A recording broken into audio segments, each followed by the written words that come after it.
Hello, everyone, and welcome back to Freaky Friday. It has been quite a year. We just finished recording a podcast where we're kind of looking back on the year, and really the streaming journey of the year started out with Arkham. We did a whole week of Arkham up front back in late March, and we just last week finished our Circle Undone campaign. So we have now done Forgotten Age, Dunwich Legacy, Corset, Carcosa, Circle Undone, and we played the hotel, Excelsior something. Murder the Excelsior Hotel and the cruise ship. We did the Consternation on the Constellation. That's right. Is that the right order, Constellation? That's right. I think you I nailed it. It's the first time you said it right. Yeah. Well, it's because I thought I was saying it wrong, and I just went with it. Anyways, so what we're going to be doing today, we're a few things worth knowing. The next campaign we're planning on playing is Dream Eaters. And from what I know, now Jack, you can correct me if I'm wrong on this, but you basically play one investigator in reality, and you have one deck for that. And then you have another investigator, another deck that you play in your dream state. So like throughout the Dream Eaters campaign, you go from awake to dreaming, and you play different investigators based on what's happening, which I think is amazing. Beautiful, beautiful idea, right? So what we're doing today specifically is building the decks that we need to play that campaign. But because it's 2 decks each, that's 4 decks that we're going to have to build from scratch, which takes some time. So that's literally what this stream is here if you're watching this. If you're new to deck building, or if you've been playing with some of the new starter investigators, which is what we did in the last campaign, this will probably be a somewhat helpful experience for you to watch. But it'll be super laid back. If you have any questions, please ask them. I was new to this game back in March, and Steven basically, he did build the entire deck idea for me. So there's a ton. Deck building for this is super engaging. It's awesome. I love deck building for this, and it's a different kind of experience than most deck builders that I've done. You get to realize your idea absent a metagame that's going to tear it down. Yeah, and through a character. You know, like I think of Tony Morgan early on, and just seeing that idea happen. Same thing with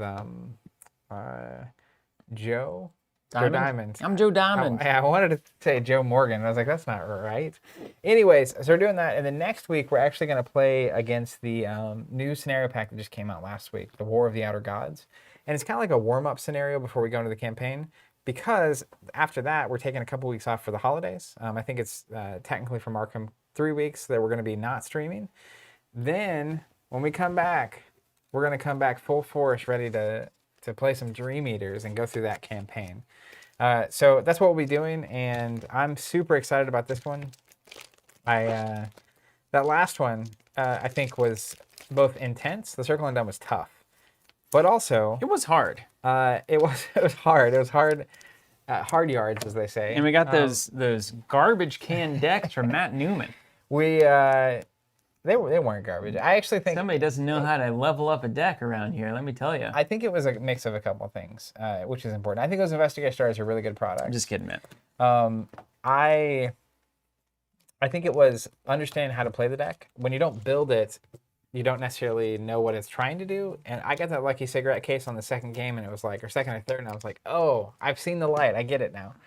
And then the other thing is, you know, they're obviously building a combination of, this is a standalone deck, as well as a bunch of cards we're adding to the card pool.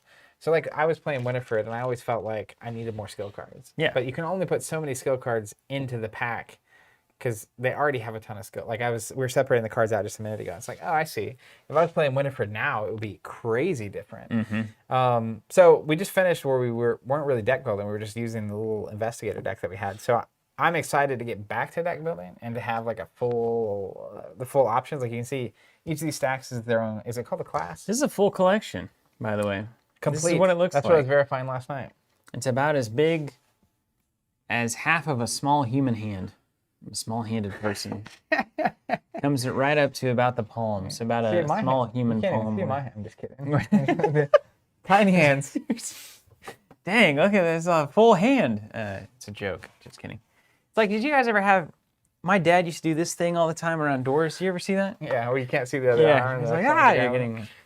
Yeah, my brother John used to do the thing where you like act like you run into stuff all the time. Yeah. Like, make the noise. You can put your foot out. It's great. He would scare my mom all the time. It's great. Your brother Tim is very good at having like a 30-minute conversation and then hanging up and saying a wrong number. It's so funny. Every time that's so funny. Every time. Or he'll like finish with like "I love you," and then he hangs up and clicks the wrong number. It's really funny. Go ahead. I got a question for everybody out there. I want to realize a dream of mine for a very long time, and it will not come as a surprise to those that know Arkham. I'm really trying to want to make that long telescopic sight gun build work. I saw that card as we were separating. There's a bunch of all of the snipery cards are horrible, but there may be a way to make it work. You know, this is the obsession has begun at this point. I mean, that's where it all starts, right? Like I had my deciphered reality moment and my survival knife. There's these weapons. There's this weapon, and basically, as far as I remember it, you can't attack anything that's engaged with you. So for all intents and purposes, that's already putting it in a category of things that are not good. The chat right now is amazing. Phyllis Matcher saying this is an ambition, and then David Anderson saying the sniper suit has seduced many a young man to their doom. Now, what is the new sniper card we got though? I saw the precise shot or something in Guardian. I made sure I look through the stack of cards and see what I can find. I just want to look at it. Just let me look at it and take a look and just see. Just, you know. Alex Becker saying just horrible enough for Steven to make it a strong C+. All right. Well, but long story short, I think I want to run a Guardian because I rarely do the kill the monster builds. So here, let's back up for a second. Let's talk about this. You can't back up. We're still in the parking lot. Well, we need to get back in the street. So my thinking, a few things that I'm bigger picture goals for me, not even specific card related yet. The only class I haven't played yet is Mystic. So I want to play Mystic. Yeah. I also think it somewhat makes sense to play Mystic in my dreams, where it's like I'm not actually a Mystic character, but when I'm dreaming, I can basically like be this powerful like Mystic character. That's like mine in real life. I'm always a Mystic in my dreams. Yeah, when I'm more like a Sith more than anything in my dreams. Just kidding. Just crushing Jedi in my dreams. Jedi, yeah. I wake up with a smile on my face. Man, you really are. You kind of took after Anakin Kylo model of Star Wars, didn't you? Grr. Yeah, just grr. What's my mission statement? Grr. So I'm interested in playing a Mystic in the Dreamlands. I don't know if that makes sense or not, but that, and then after that, I really don't care. So I would like you to have the run of the gamut first on, do you think we should play, you know, so like I also, I thought this was interesting too. Like there's basically like I feel like both our characters last time were like okay at a lot of stuff. We weren't really min-maxing. Hey man, speak for yourself. Yeah. Well, I would like to be good at something again. No. It was like anytime a real thing happened, it's like a high shroud or a deadly enemy. It's like please run. Let's just figure out a different way. No, you're right on. Yeah, we like actually commit to something that we'd be good at. Yeah, and so people, by the way, recommending. People were talking. People were talking about to look at the campaign guide. So I'm going to look at that real quick. Okay. You have that book? Yeah, that is the campaign guide. Where's that book come from, Zach? Oh, no, I don't have that book. Okay. We don't have that book. Not this time. We don't have the book for this. I think Zach is playing Dexter too, almost guaranteed. I think it's a necessary. Odds are high. The people want playing the tricks and it's the way you play everything. Yeah. This is the. You want to give my full sound? Sure. Because why not? You ready? Arkham Horror, the card game. Campaign guide. The Dream Eaters. The waking world is only one reality. In light slumber, he descended the 70 steps to the cavern of flame and talked of this design to the bearded priests, Nasht and Kamentha. And the priests shook their... I don't know how... Scent? Ugh, I've never seen that word in my life. Scent-bearing heads. Shint. And vowed it would be the death of his soul. The Dream Eaters consist of 2 campaigns for Arkham Horror, the card game. The Dream Eaters Deluxe expansion contains 1 scenario for each of these campaigns. Beyond the Gates of Sleep and Waking Nightmare. Each of these scenarios can be played on its own or combined with 3 of the 6 Mythos packs. So you could do just the 4 that are 1, or you could do both of them together. Oh, that's fun. Here we go. Each of these scenarios can be played on its own or combined with 3 of the 6 Mythos packs and the Dream Eaters to form a larger 4-part campaign. Alternatively, these scenarios can be combined with all 6 of the Mythos packs and the Dream Eater cycle to form a cohesive 8-part campaign. Can you imagine what we're doing? Do not choose Investigators or assemble Investigator decks yet. Okay. First, read the prologue on page 3. You'll be instructed to choose Investigators and assemble Investigator decks once the prologue is complete. Oh, so we got to do a whole prologue before we can even get into here. Well, I don't know about that. I think it's just a story that we get to read. Okay. All right, ready? Yeah. Expansion icon. It's a kitty cat. Very nice. Prologue. They're known for dreaming. Let me take you back. Friday, February 13th, 1925. Something odd was happening in Arkham, Massachusetts. Typically, this would not be a surprise to the residents of the dreary New England town. Indeed, Arkham has always been well known for its strange, some would say supernatural, occurrences. The nature of this particular circumstance, however, was anything but typical. It all began in the latest issue of Tales from Nevermore. Sounds oddly like the most recent Taylor Swift album, Evermore. A writer by the name of Virgil Gray described a journey he had taken in his dreams. A journey he claimed was not a work of fiction on his part. He rode a long, spiraling staircase and an unbelievably hot pillar of sentient fire, a tree that came from the moon, and a curious talking cat, among other things difficult to believe. Is this Tom Bombadil? Don't get me started, I'll start singing. But it wasn't this extraordinary tale that first drew your attention. Soon after Virgil's tale was published, Tales from Nevermore began to receive and publish letter after letter from those who had read Virgil's story and claimed to have experienced the same exact dream. Before long, the Arkham Advertiser picked up the story, and the news of the strange phenomenon reached the ears of experts. Virgil Gray was convinced to undergo therapy at the local asylum, and many more who shared in the writer's psychosis were committed as well. The prevailing theory among academics is that Virgil's dream felt so real that he could not separate fact from fiction, and his writings spread his delusions to others like a form of shared hysteria. You remain unconvinced. After all, there is much that is not known about the simple act of dreaming. Medical experts have wildly differing theories on the state of one's brain during sleep. Recently, experts like Sigmund Freud have proposed that dreams are manifestations of one's subconscious desires, fears, or obsessions. Fortune tellers, for their part, have long believed that dreams can be sifted and interpreted in order to tell the dreamer's past or future. But if these theories are true, how could multiple parties, all from very different walks of life, have the same shared experiences in their dreams? What if our modern understanding of sleep is all wrong? What if there really is a place our consciousness travels to when we sleep? A land of dreams that exists beyond our waking world. Wow. You and your companions have gathered together to get to the bottom of this strange phenomenon. If others in town can travel to another world in the dreams, perhaps you can too. You've recreated the circumstances of Virgil's journey perfectly. If all goes well, half of you will take the trip to this dreamland and back. The rest will stay in the waking world, studying your companion's sleep patterns to ensure nothing goes wrong. This cycle consists of 2 separate 4-part campaigns, A and B. Campaign A is called the Dream Quest and consists of scenarios 1A, 2A, 3A, and 4A. This campaign tells the story of those investigators who journey into the world of dreams. Campaign B is called the Web of Dreams and consists of scenarios 1B, 2B, 3B, and 4B. This campaign tells the story of those investigators who stay behind in the waking world. Mm-hmm. The scenarios in this cycle can be played in one of 3 ways. As one of the above 4-part campaigns, either A or B, or as an interconnected 8-part campaign, both A and B, in which a single group of 1 to 4 players takes control of 2 separate groups of investigators and alternates between them. If you're playing the Dream Quest, we'll skip to the 8-part campaign because that's what we're doing. Each player should build a different investigator deck for each campaign, choosing one of their investigators to be part of campaign A and one to be a part of campaign B. For added chaos, the players may also choose randomly. Oh. Nothing says chaos like Arkham Horror, the living card game. Note, each campaign has its own separate chaos bag, as described in each campaign's setup instructions.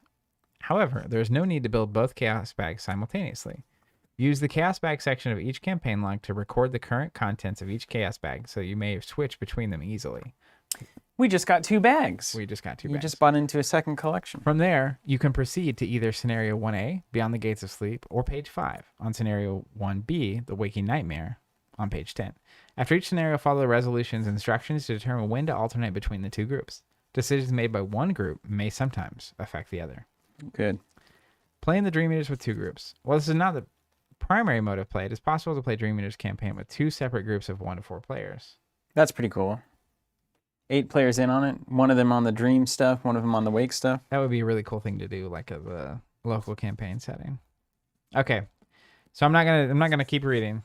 I'm gonna give you back to your organic mic. Yep. It was very nice, though.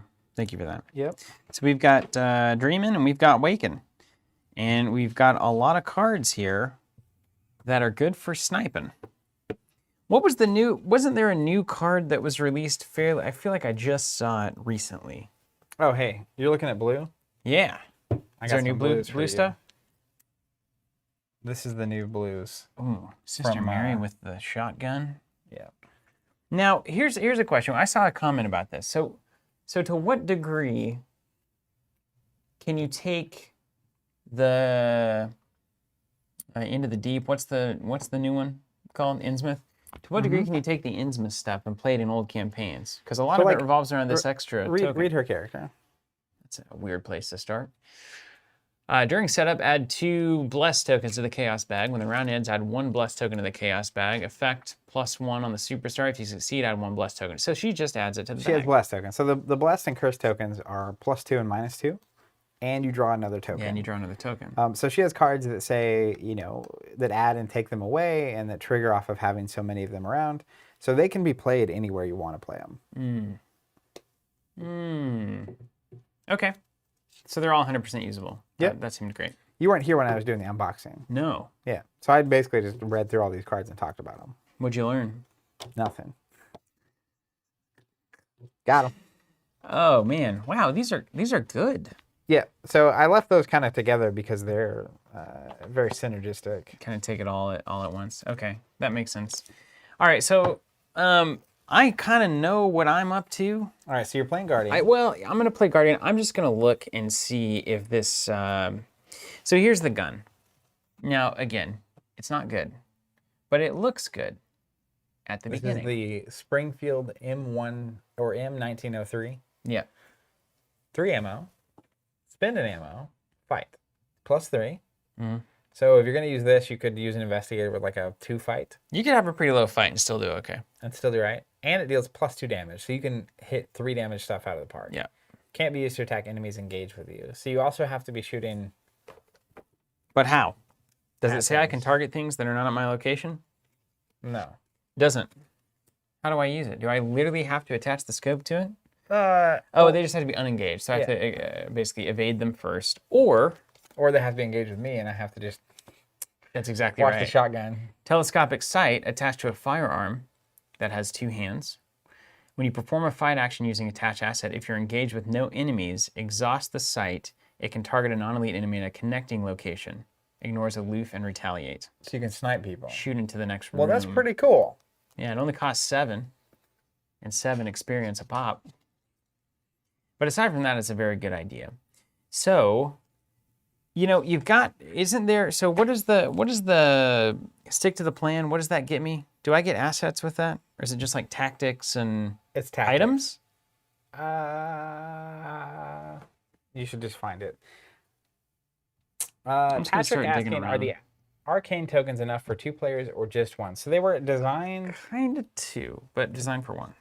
Well, that's not true. I think Were we they designed actually for 2? designed them as 2. Depends on the there's status 1 tokens. first player token, and then it really depends on how many status tokens you're using. But 1 usually works. But we assume most people would buy a set that we're going to play. That's how most competitive games go. So it's kind of a little both. Funkula saying card pop-ups. Are they not popping? Can Bryce not hear me? Pop it up. All right, hold on. I gotta find this card now. Now We're down. Can you hear me? Now here's the thing. So if Oh, we need the top-down view. oh, right on. Okay, let's hit the table then. Let's get into some deck building. Let's get into here. It's the end of the week. Let's just see what we can put together. Now, again, everybody should recognize if you're new to this, I'm not looking to build the most incredible deck ever made. I'm looking to build the most incredible deck using the Springfield ever made. I mean, part of the amazing or most fulfilling part of building a deck for Arkham for me is attaching to something and making it work.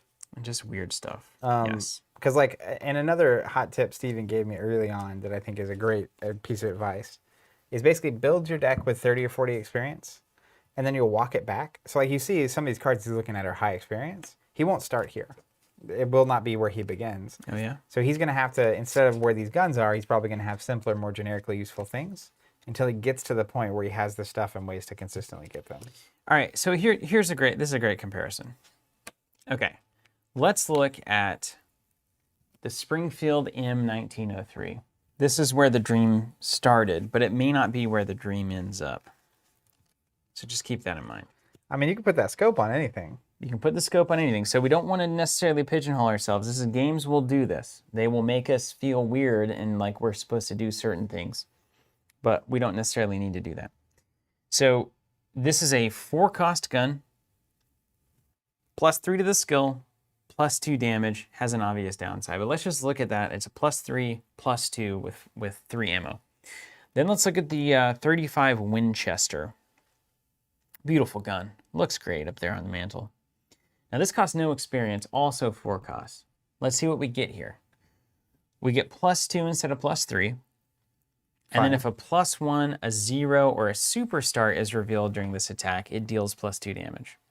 So it's a very conditional +2 damage with more ammo. It's kind of like Song of the Dead versus a very static +3 or +2 damage from Springfield, but you can't use it on things that are engaged with you. So this is how Arkham like does guns. You've got to have them all be very different and very weird. Now, is there any investigator that would have a particularly good way to get a +1, a 0, or a superstar token revealed during an attack? I know that Father Mateo can immediately make the thing into a superstar, so that's something. Now, wait, Matt, this could be a big deal. Winchester works with blessed tokens. Tell me more about that. Also, the Winchester is only 3 experience instead of 4 now. Taboo list. What, the Springfield? Yeah. It's 3 less? Oh. No, it's not 3 less. It's 3 instead of 4. It's 3 instead of 4. The errata the Winchester include any blessed tokens in the +2 kind damage? of Sister Mary's weapon. I could do Sister Mary's snipe game. Also, the sniping nun is hilarious. Bringing the justice of the Lord to the people, not the other way around. I love that idea. I absolutely love that. Nuns with guns, that's right. Tattoo it. Put it on a shirt. Yeah, put it on your forehead. The bomb's lost. Okay, well, that's a very clear direction. I mean, you have your concept, right? Let me see. Do you have your nun? Let me see what the other Guardians are up to.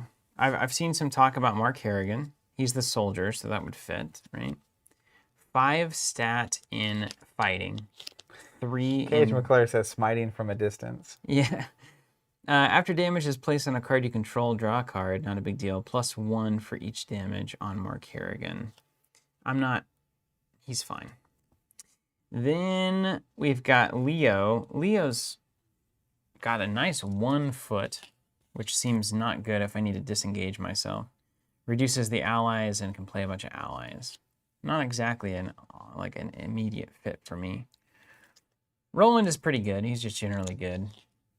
But we've seen a lot of Roland. Defeat an enemy, discover a clue at your location. That's pretty cool. So Roland is actually the guy that I would lean towards running this kind of a build, weirdly enough. Just because you defeat an enemy, discover a clue at your location, that gives you some opportunity to basically move to the location where you need the clue and then snipe into the other room to grab that clue. Yeah. So that's worth something. Now, the other thing we got to look at is who can run Guardian cards. Sure. So all the Guardians can, obviously. Who else could do it? Is Parallel Skids on the on Arkham DB? Because I looked at the Parallel listing and they didn't list the Investigator. Why would you do that? Is it the same card? No, it can't be. I thought it was just different cards that go with it. Different ability, I think. I think it's a different ability. So let me actually pull up the deck builder. If you guys aren't using ArkhamDB.com, it's the only way to build. Straight up. It's the only way to build. So Keith, you're saying it is, but I'm looking at it here and I don't see Skids. Let me see if I can search him out. Skids. Skids O'Toole. The ex-con. That's all I've got. All or nothing. Skids O'Toole, the ex-con. Maybe he is the same thing. I think it's just the deck building and the signature cards that are different. His ability, Skids' ability didn't change on the... I love Skids' ability. Always have. What's his... Wait, why do I have 2 Skids? Well, these are core set. Did you have two core What's the sets? subtitle over there? Just make sure we don't already have what you're looking for. The ex-con? Yeah. Yeah, he'd have like the black... Yeah, his parallel ability did change. Yes. So why are they not on Arkham DB? Who runs this thing? Anybody out there running Arkham DB? Where are those cards? Yeah, we pay so much money for this service. Fix it. All right, well, I got to look this up now. Because Well, he can I'm gonna run take my Guardian money cards, elsewhere. and I love Skids. It says he gets blue access. Right here. It says deck building, rogue cards level 0 to 5, guardian cards level 0 to 2. So I could still do the 35 Winchester, but I guess that's not really great with him. All right, Zach, the what do you... Winchester is built for Mary. Yeah, she's the Mary. So he can't take the Springfield at level 3, unfortunately. He can only take level 0 to 2. That's a real bummer. That's a real bummer. Parallel Skids is only viewable when deck building. Oh, okay, I can do that. So Skids is interesting. He might be my other side, though. I'm pretty drawn to Sister Mary, man. Do you have her somewhere? Yeah, you have her in that stuff. Yeah, let's see what she's up to. I mean, I like getting to use the blessed tokens. The mechanic, as well. just show that Yeah. it can be used somewhere else. Okay, Sister Mary. She looks awesome. Her deck building, Guardian cards 0 to 5, Neutral cards 0 to 5, Mystic cards 0 to 2. That's beautiful. Absolutely beautiful. She's got Guardian Angel, some of the best art in this game. I said that exact same thing when I opened it. Yeah. Stained glass is, you can always print best art in the game on that one. So that's a 2-cost Blessed Ritual, may be assigned damage dealt to other investigators at your location and connecting locations. When any amount of damage is assigned to Guardian Angel, add that many Blessed tokens to the Chaos bag. Now, those Blessed tokens go back in, right, after you draw them? Or do they... They get spent. Yeah, they get spent. Yeah. Okay. Don't you waste my Blessed tokens. I need those for my gun. Crisis of Phase, for each Blessed token in the Chaos bag, you must either replace it with a bad one or take a horror. Okay. So my initial read of this deck is the 35 Winchester. Tell you, man, once they said nuns with guns, it was over. Yeah, with telescopic sight. And then you're going to have to remember, oh wait, I can take Mystic, which means I can do Dark Prophecy to draw 5 tokens, choose one to resolve, so I can trigger this gun pretty consistently. You sound like someone that's played Arkham before. Oh my gosh, hold on, it's happening. Leonard, Olive make tokens. So now, yeah, you're right. You're absolutely right. So now we need to look at ways that we can get the tokens that we need to hit the +2 damage on the Winchester. Because you could consistently be sharing the joy of the Lord there. This is the rabbit hole that we go down. Yeah. Grotesque Statue is always one way to do that. Reveal two Chaos tokens, so that's worth something. This is how it happens for me, man. It's more of a... I mean, it's a process. I get It's it. more of a, you know... So you're playing blue, purple. Do you think it would make sense? Because we're going to have a lot of cards in play here. Yeah. So I'm planning on playing a Mystic, Mm-hmm. and I'm going to look through the Mystics, but I'm leaning Dexter knowing nothing. You should definitely do Dexter, because that'll put you green as well, right? And then we need a primary. So that takes up a primary blue and a primary purple. Mm-hmm. And then we have to look at how these are going to pair together is worth, because you're doing damage here, right? Yeah, I think so. So I need to pair someone, whether it's dream or sleep, dream or wake. With clues, I need ideally. to make sure clues are happening with her. Yeah. So I need to look at Dexter Drake real quick to see what side of the fence he's going to end up on. Okay. So I have both the Yeah, take a look at what he does. I don't even know book what he version. does. So the new version, Dexter Drake the Magician. He's got a big brain. Man, that's nice. He's got a 5 brain. Yeah, remember, you're coming from somebody without a brain. It So really makes a he difference. ain't scared of that encounter deck. He's a sorcerer and a veteran. Mm. He has a fast action. During your turn, discard an asset you control. Play an asset with a different title from your hand, reducing its cost by 1. So you can filter out 1 assets quickly. He also has his... He's got like tricks and stuff, right? Well, yeah. He's got...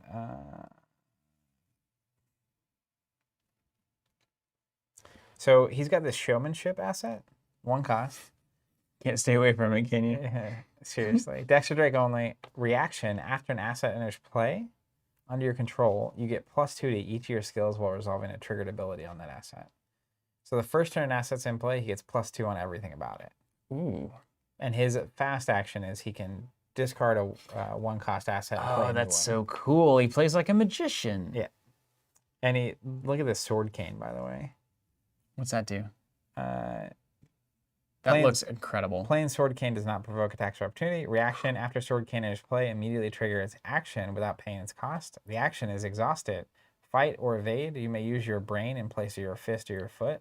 And you get +2 because it's the first. +2 because it's the first one. Yep. Yep, that's great. So, interestingly, I mean, his book stat is a 2, and his fist stat, his physical is a 3. Pretty good. So, he's probably going to be a damage cat. Yeah. You're going to run him. He's going to be sword caning the world. Magic spelling. Now, that said, the alternate version of him, Dexter Drake, it's also called the Magician. I don't know. No, it's the same ability. Yeah, this is the same. So we had the early version of him in the novella, but the signature cards are different, which is different than the parallel thing that they're doing. You can run the signature card, but you also have to run the signature weakness of both if you do both, right? I think they're tied together. Now, you can run both signature cards and both signature weaknesses, or you can run one pair or the other pair, but I don't think you can split them. Look at Molly Maxwell. Got that ace of spades. She's ready. She's ready. The ace of spades. Right. What's replacement mean? I'll tell you, I'm your man. It means that you can replace your signature cards with this instead. But there's some weird rule where you can run them both somehow. Yeah. They figured it out. Fast action. Exhaust Molly Maxwell and deal a horror to her. She has 4 horror. Name a trait. 1 at a time, reveal cards from the top of your deck until an asset with a name trait is revealed. Draw that asset, shuffle each other revealed card back into your deck. Well, alrighty. That's amazing. It's a Zach Bun special right there. All right, well, we'll go Dexter Drake. That's definitely going to happen. And so we have Dexter Drake. Is there any way, Arkham friends, this Crystal and Elder Sign, it's a 3-cost asset. It seals a superstar or a +1. Is there any way to resolve a sealed token that's on the board?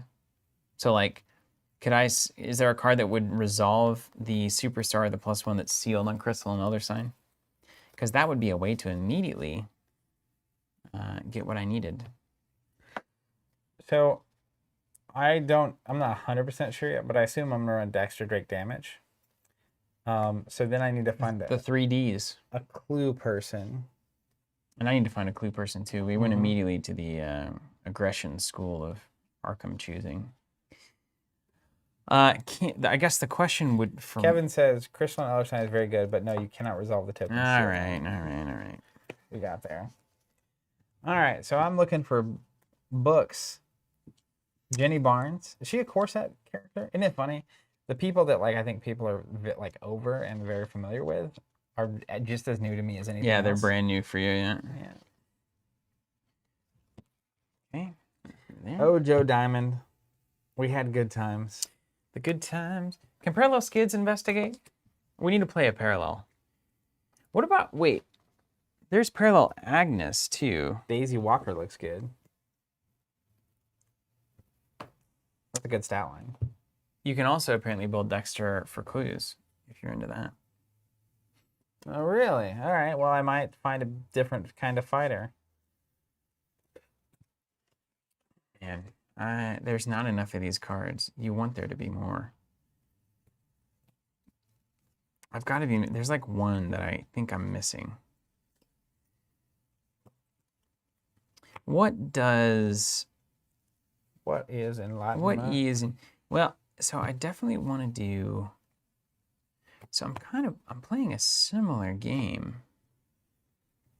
Huh. This is such an interesting challenge. Mystic Guardian is that's a cool combination.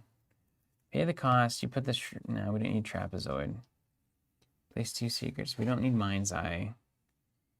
A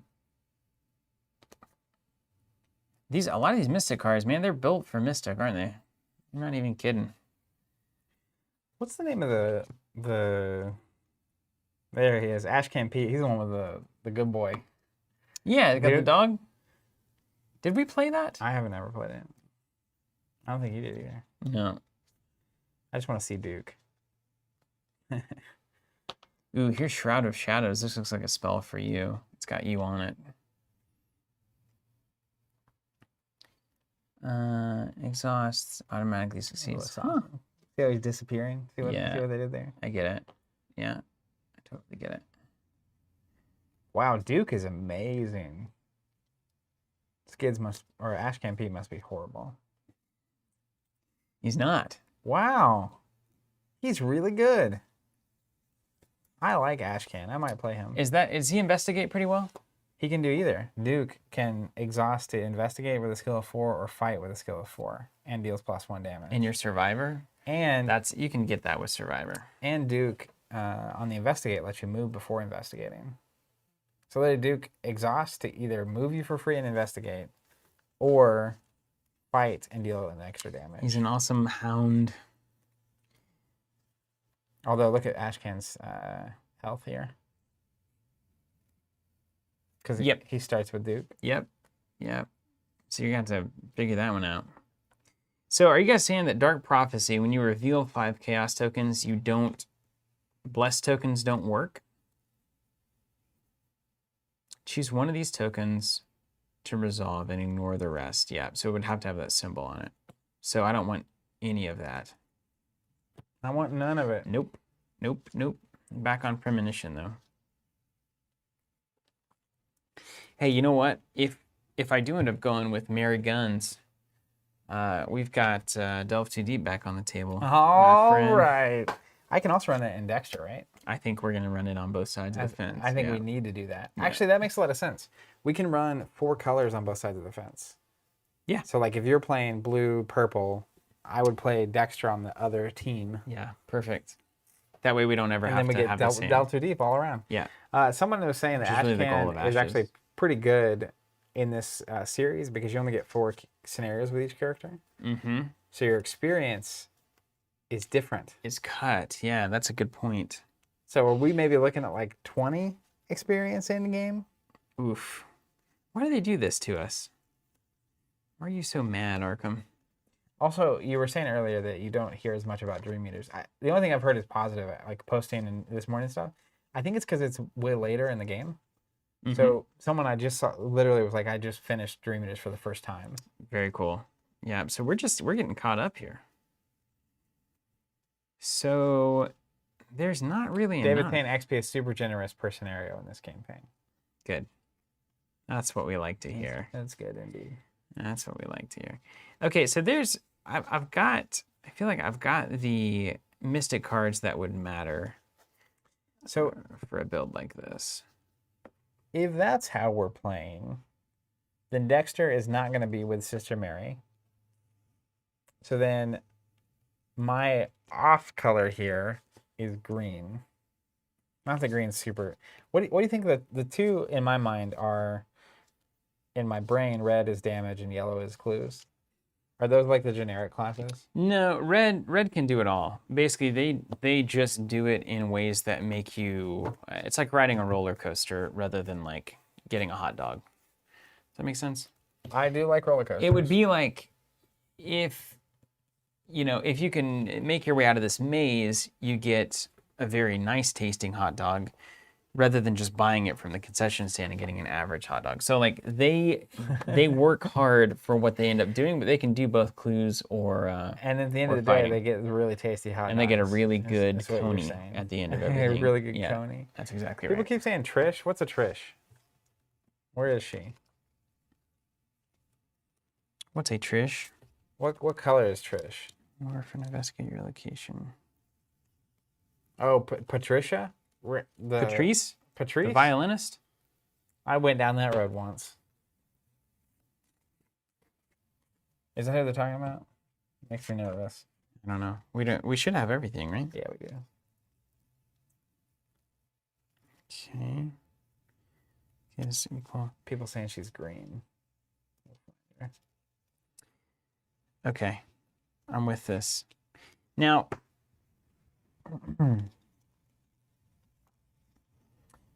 huh. I've got 2 directions to go here. We've only got so much. I worry about going into an expensive gun and the telescopic sight. That doesn't make any sense. I think I've got to stick with none power. Trish is a new investigator. They're saying that she pairs well with Sniping? Mary. So Trish is a spy. 4 book, 2 fist, 4 foot, 2 brain. Mm-hmm. Reaction after you discover 1 or more clues at a location with an enemy. Either discover an additional clue at that location or automatically evade that enemy, which is good for old Steve Arini. And then her signature card is in the shadows. Ooh, and she has a 25 automatic. Nope, that's just a general card. In the shadows, play after your turn begins. Disengage. Each enemy engages with you until the end of the round. Enemies cannot engage you, and you cannot deal damage to enemies. So she runs. She runs. How's Sister Mary? She's got a 3. Essentially run stat. So that's not bad. It's pretty crazy that she just gets a once around 2 clues if there's an enemy at that location. Yeah, and remember, what does she splash into? What's her deck building? She's green, which is good because that's the opposite of Dexter. So if I'm playing them, Where does she go after that? Green into Seeker? Rogue, Seeker. What's a Seeker? Yellow? Yellow, yeah. So she's great at clues. Yeah, I like that. I'll put her on the short list here. And she's new, which is cool. She's great at clues. Wait, this is you got the Mary cards over there? Mm-hmm. Where she is? Mm-hmm. Sister Mary. So basically, I need to load this bag up with as many blessed tokens as possible. That's the goal here. And then I need to draw them. It's a very complex strategy, really. Seems complex. Okay, so I'm just going to put this over here as this is the early game pile of fun. That is kind of the idea of Sister Mary. I like and then that. I'm gonna build it here in just a second. These are all the cards that are gonna help me find the tokens that I need. Olive McBride being critically important, as she was with Jim Culver. Yeah. Old JC. In the Key of Chaos. Yeah, that's right. The old JC. So here's what I'm looking at. I've got Trish and Dexter. Trish is good at clues. Dexter can do either. I'm thinking I'm going to go Trish in real life. Mm-hmm. Because that's the clue to your Mary. Okay, so we're going Sister Mary in real life. It seems like We'll call it Sister Act. Sister Act 4. Part 4. You know they're doing another one? Rise of the Innsmouth Beasts. No. No. They announced it recently. I didn't know that. Is Whoopi in it? Yep. Well, Got to. Yeah, how could you not? So then I have Dexter Drake. I dream of being a magician. Now I could technically go the other way around. Just putting that out there if it matters to you. So really the choice is yours, but we have blue, green, and purple spoken for. So we don't have yellow or red characters yet. You've got yellow on Secret, yeah? Or on red or on green, but it's not a primary. I would also consider Ryan Ash Campete for what it's worth. I want to do one of the parallels. I could do Parallel Daisy. She's a seeker. What's Parallel You need Daisy a up to? seeker. Daisy, I was seeing her. I have a few daisies in here. A lot of people saying Calvin. What is the invocation daisy? Something different? It'll wait. What is that? What is that? She's got a big invocation thing on it. I think. No, this is just. Where'd you get this? This is a full art daisy. It was from an invocation event. No. What is? I want to see what Parallel Daisy does. All right, now I can't find it on Arkham DB. You have to build a daisy deck, and then it'll be Okay, there. I'm gonna do that now. Daisy. This will mean that we actually get to post these in a reasonable amount of time if I have to start building it. Daisy Walker. Okay, new deck. My decks. Oh, I gotta log in. Man, the internet. How does it work? Always throwing up walls. Making me log in, prove my credentials. Is Calvin the one where you hurt yourself to get better? That is the least attractive thing. You know, also, I sent a text out this morning to our community friends, and not everyone, 90% of people were saying Luke. Oh, no. I can't stand Luke. What's he do? I can't stand him being in the game. He breaks the rules in a fundamentally unfun way, in my opinion. Let me find him. Oh, Luke Robinson. Look at his dream box. You begin the game with gate box in play. Yeah. You may play one event each turn as if you were at a connecting location and gate of each enemy. You begin the game with what? Dream gate? No, gate box. 3 charges, exhaust it, spend a charge, disengage from each enemy, engage with you. Search your bonded cards for Dream Gate, Wanderer's Journey, and put it into play. Move there. Keep going.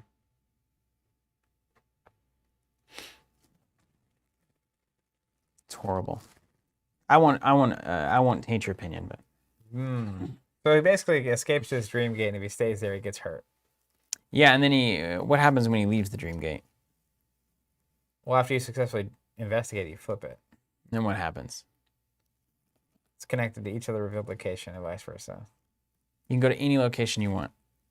You hop into your dream portal. Investigate. You get away from every possible thing that was a problem, and then you appear wherever you want on the board. I was trying to play 3 open gates just to get one wormhole once in the entire campaign, and Luke's doing it like 20 times a game. Taker Play says, mildly broken, but still broken. Yeah, it's not fun. It's not fun for me. Oh, that's the weakness gate. Oh, did you not look at the See, good I think one? you just get the good one from the get. Yeah, no, it has 3 charges on it, and then you can use it to escape all possible problems. Who's the other parallel? Agnes? That's crazy. I want to play Skids, man. I haven't played Skids in forever. Is it possible to do 2 green investigators? Well, yeah, because we're not on the same. We can throw them at different avenues. I could also play Silas. I can always play Silas. All right, Skids. Original. Oh, here we go.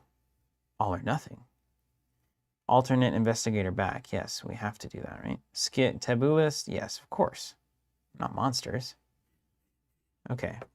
You're looking at Skids? Yeah. What's new Skids though? It still doesn't show me It doesn't show me his. Okay. Alternate front. There we go.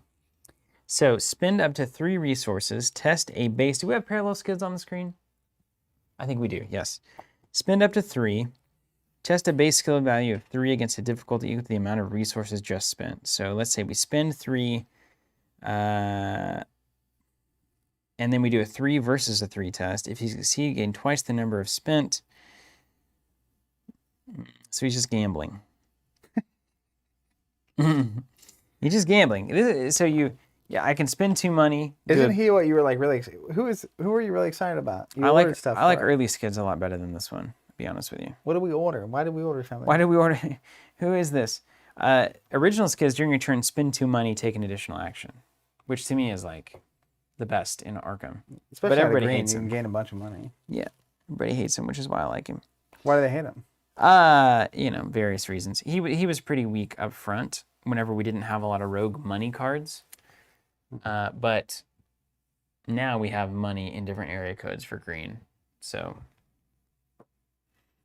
you can gamble 0 for a guaranteed pass test. See, are you guys combo womboing over there? They're combo womboing on me, Zach. Huh. I don't think that's right. How about the other one, Daisy? Keith, we sure did. Really appreciate you sending that coffee. Thank you so much for doing that. Daisy. Yeah, thank you, Keith. That was awesome this morning. Made the podcast a little more excited than usual. Back to my decks. Let's see what Daisy, because Daisy's kind of one of those that's just, I always thought she was a little boring. Of course, I mean, her whole shtick is she's reading, right? So, like, We have a reader. not exactly surprising. She's got a 5 book. A 5 stat and anything is like... Yeah, sign me up. I should main a Survivor. I love Survivor. What color is it? Red? Yeah, I think that's right. Yeah, Survivor. All right, hold on. Let me look at Daisy real quick. Parallel Daisy Walker. Okay, what are you up to, Daisy? So what is her ability? You guys are probably reading it right now. So Read or Die, which is a really funny name. Taboo list is on.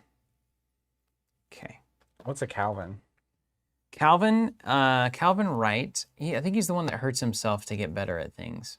It's just the kind of thing that I just not call me old fashioned. Haunted. +1 brain and +1 sanity for each tome you control. She has a fast action. Resolve the ability on each tome asset you control, ignoring the cost once per game. Oh my. Who are we talking about? Daisy. Parallel Daisy. I heard a lot about her early on, so I assume she's good. She puts a lot of books out, and then once per game, she can use this ability where she triggers all of the books at no cost. It's like a library spirit bomb. Yeah, essentially. Conceptually, that's hilarious. Let me see what else is going on. What's going on in Survivor? Now wait just a second. Who are you picking? You're doing Dexter Drake. So my third choice right now is Ashcan. Ashcan. So I'm just gonna put him here. You should do Ashcan. That'll give us a Survivor. You should do Ashcan. I think you'd like this. This looks like kind of a thing you'd be into. Both of these could play either direction. Wait, why don't you do Ashcan and then I'll take Spy? Well, they were saying that she went well with Sister Mary. So we can't make that happen. Unless I trade you something. Well, Ashcan would do well with Sister Mary, right? I don't think he's bad. Well, he's got the dog. The dog would go hunt stuff down, and then I could shoot things. We'd have an old hog hunt. Discard a card, ready an asset you control, ready Duke. Okay, hold on. Let's see what the dog does. Case McClure says Zach would love Ashcan and Duke. I think I would. Yeah. So Duke, fight, attack with a base skill, investigate. Yeah. You need to connect. Yeah. I don't know. Dogs and guns. It's a classic combination. I mean, I am from Oklahoma. Let's go. Yeah, right. Dogs and guns, capital of the world.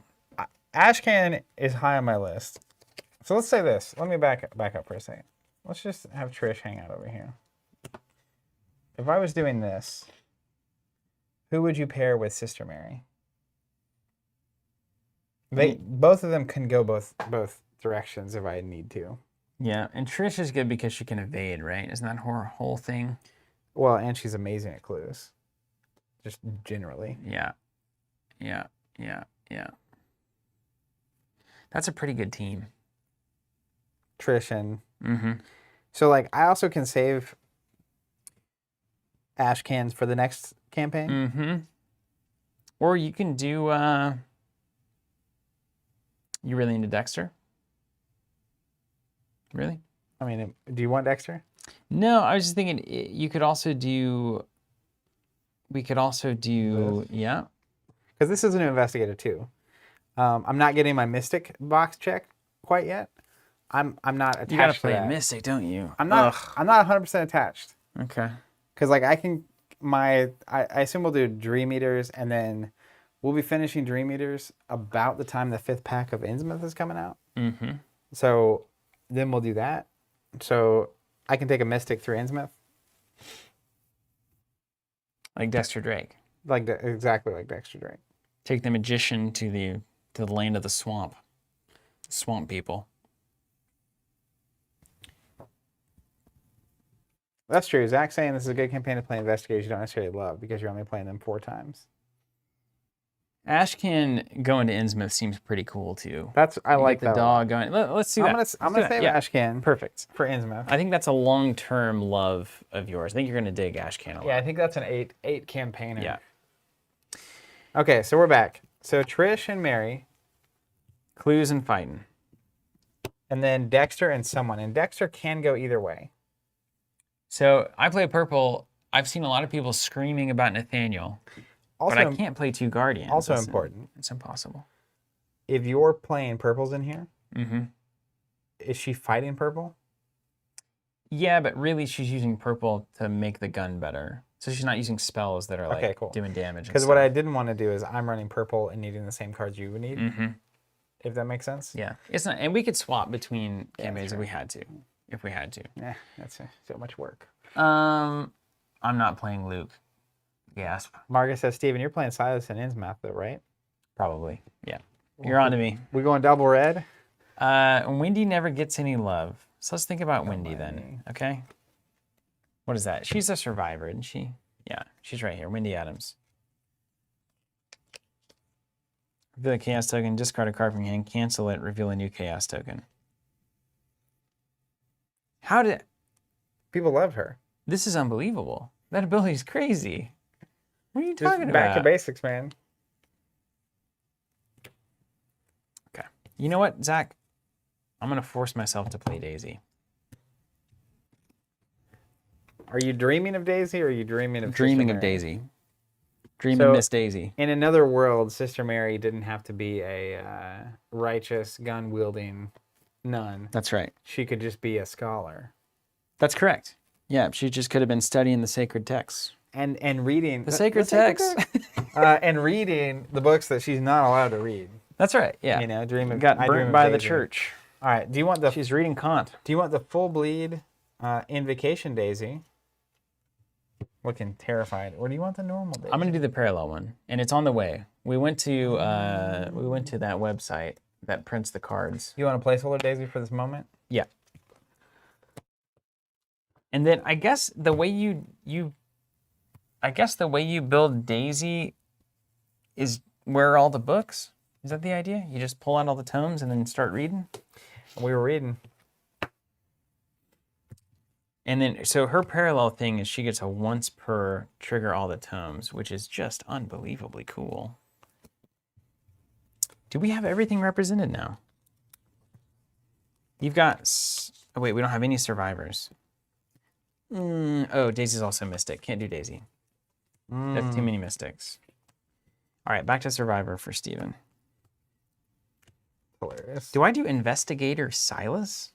How about William Yorick? He's got a nice 2 stat. Investigator Silas? Now that is something that I can get excited about.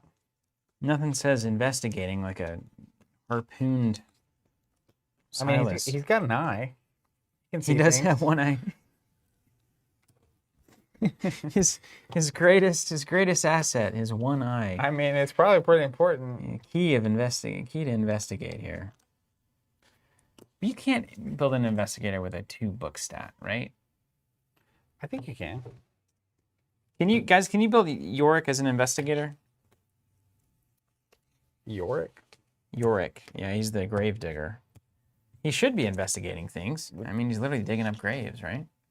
I mean, I think the question you've got to ask is, what would Sister Mary dream about being? A grave digger. I ain't saying you a gravedigger. Clearly, she's I feel like we're missing survivors here. Is there more over there? More survivors? There were these. What's the news? Oh, it's Silas. Right. You got it. Nice. You can play Patrice, Luke, Mandy. Yorga's in a Guardian. I might already have those cards in the other deck. So let's think about the split here then. All right, so we have purple with Dexter. Purple and with some green splash. purple, right? green, and then green, yellow. YOLO. So I have purple, green, yellow here. Blue. Blue, purple. And the only thing we need is red. Red, and we don't have a primary yellow. Is there a yellow that splashes into red? That's a good question. See if there is one. Let me get all the yellows out. What would it be? It would have to be somebody like Ursula, right? No, she's all relics. Who does yellow into red? Min? Where is she? Isn't Tony Zero's yellow into red? Oh, let's hope not. Or Joe Diamond? I'm Joe Diamond. No, he's got those practice cards or something. Min. Min. Min. That's a great thing to be dreaming about. Min. Yes. 4 book. After an investigator at your location commits a card to a skill test, the card gains a wild icon until the end of the test. So Every time? at your location, yes. No limit? Once for each investigator per round. Wow, that's pretty good. And then Superstar, choose a skill card committed to the test, return it to its owner's hand. So she's a skill tester. Yes, I love this. Let's do Min. Min and you're in. The secretary. Sister Mary dreamed about being a secretary. In a different life, she could In a have different been. life. She's got the king in yellow. Ah, she's secretly reading the king in yellow. Don't say his name. Okay, we did it. All right, let me put these away. Nice. Okay. Now we know what we're doing. All right, you want to get out of here? Yeah. See ya. All right, here's these. See you, skids. All right, I think we should build the decks that are going to be paired together. Okay. You want to build Sister Act first? Yeah, let's do that. We'll get to the crazy mystic in a minute. Okay, so the next step of this process for me, appreciating what Sister Mary does. She's going to add blessed tokens. The round end, she's going to constantly keep blessed tokens in that bag. And you're going to add them on the Superstar. She's all about adding blessed tokens to the bag. Makes sense with the 35 Winchester, which has been tabooed to trigger the 2 damage buff whenever a blessed token or a +0 or a +1 or a Superstar is drawn. We've got Guardian Angel, and then she's also adding blessed tokens to the bag, is an asset and does not take the ally slot. That's so good. Because it's a guardian angel. Oh my gosh, that's awesome. Okay, and then Crisis of Faith, for each blessed token, replace it with a bad token or take a horror. So I want to, she's got 9 sanity, she's fine. So blessed tokens, blessed tokens, blessed tokens, 35. 35 Winchester. Now, the main event here is adding a telescopic sight to the 35 Winchester. So I will not be able to attack enemies engaged with me. But I will be able to shoot across the room, hopefully for 3 damage. The plan is very questionable. That means I'll need ways to make sure I get the right tokens. So I'm definitely going to bring in Premonition. Make sure I got the token. This card is my favorite card in all of our cards. It's so good. And Yeah. Delve Too Deep, you got that in the short list? It'll get in there, I assure you. If I do run the Chthonian Stone, I remember that thing. I can seal one of the icon tokens. So it's going to give me a better shot at hitting the token that I need. We've got the super juiced up Seal of the Elder Sign. But really the key here is going to be Olive McBride. Northern, we do have the cards from the last 2 packs. I remember her. She was in your Yeah. Culver deck, right? Yeah. So this is Mystic kind of goes 2 directions, and one of them is controlling the bag a little bit, and obviously that's kind of where I am. Grotesque Statue level 2 does that. You reveal 2 chaos instead of 1 and choose 1 to resolve. So that's a good sign. And I'll go ahead and put Seal of the Elder Sign with that. Those are my big upgrades. Then I'm looking at weird stuff. Okay, so I'm looking at marksmanship. It seemed like somebody shooting a long distance. Worth noting, Cathonian Stone takes one of your hand slots, and you have a Can't do it. two-handed gun. It's out of here. Can't hold a gun and a stone. Thanks, Gasp. Marksmanship fast. And again, it just looks like I'm shooting a long distance, so I presume it might be useful. Theme. Play when you activate the fight ability on a firearm or ranged asset. This is a firearm asset. This attack can target an enemy at a connecting location. Ignore the aloof and retaliate keywords. If it succeeds against an enemy not engaged with you, it deals +1 damage. Wow. So if I marksmanship a 35 Winchester with a telescopic sight, that's a 4 damage attack across the ring. Bazinga. It's worth remembering. Bazinga indeed. So my character Trish, Bazinga. my character Trish, has a reaction. After I discover a clue at a location with an enemy, I can either grab an extra clue or evade that enemy. So I'm gonna be leaving evaded enemies. And you're gonna be picking sniping them up. them. I'm gonna be putting them down. Yeah, you got it. Okay. Okay, and nothing really. I put some other cards here that don't really matter. So this is probably this is just like the dream tier 2 build of what's going on. So the next, I think I'm gonna look at how do I get as many blessed tokens in here as possible. Okay. Here's one. Takes a hand slot. Maybe we bandolier. Oh my gosh, we're getting so many combos.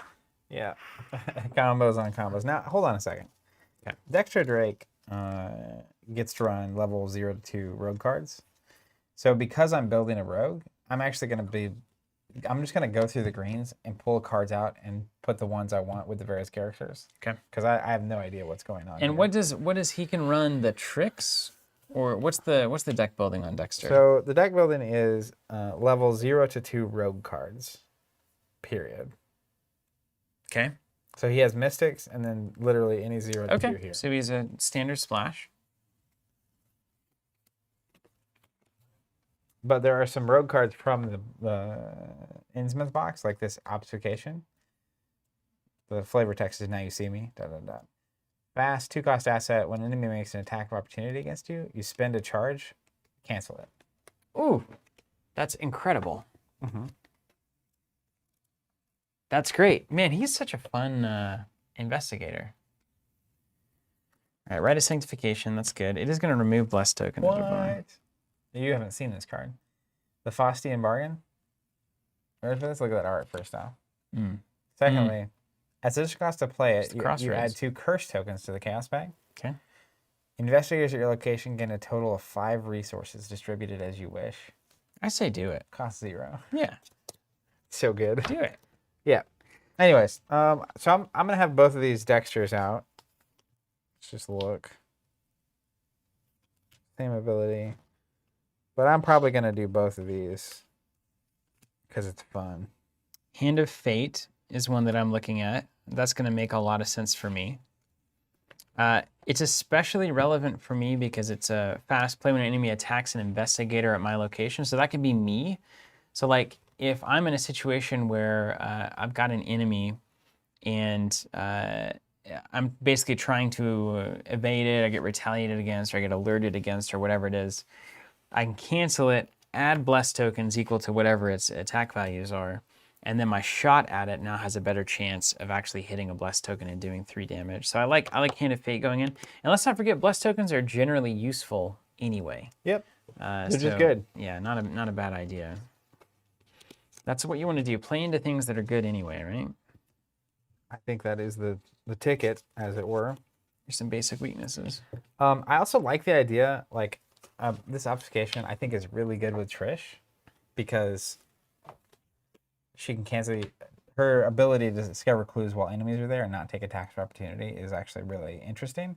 I also like the idea of using cards with my dream state on them in Trish because it's like... That's pretty cool. I got my dream vision going on. That's some good flavor.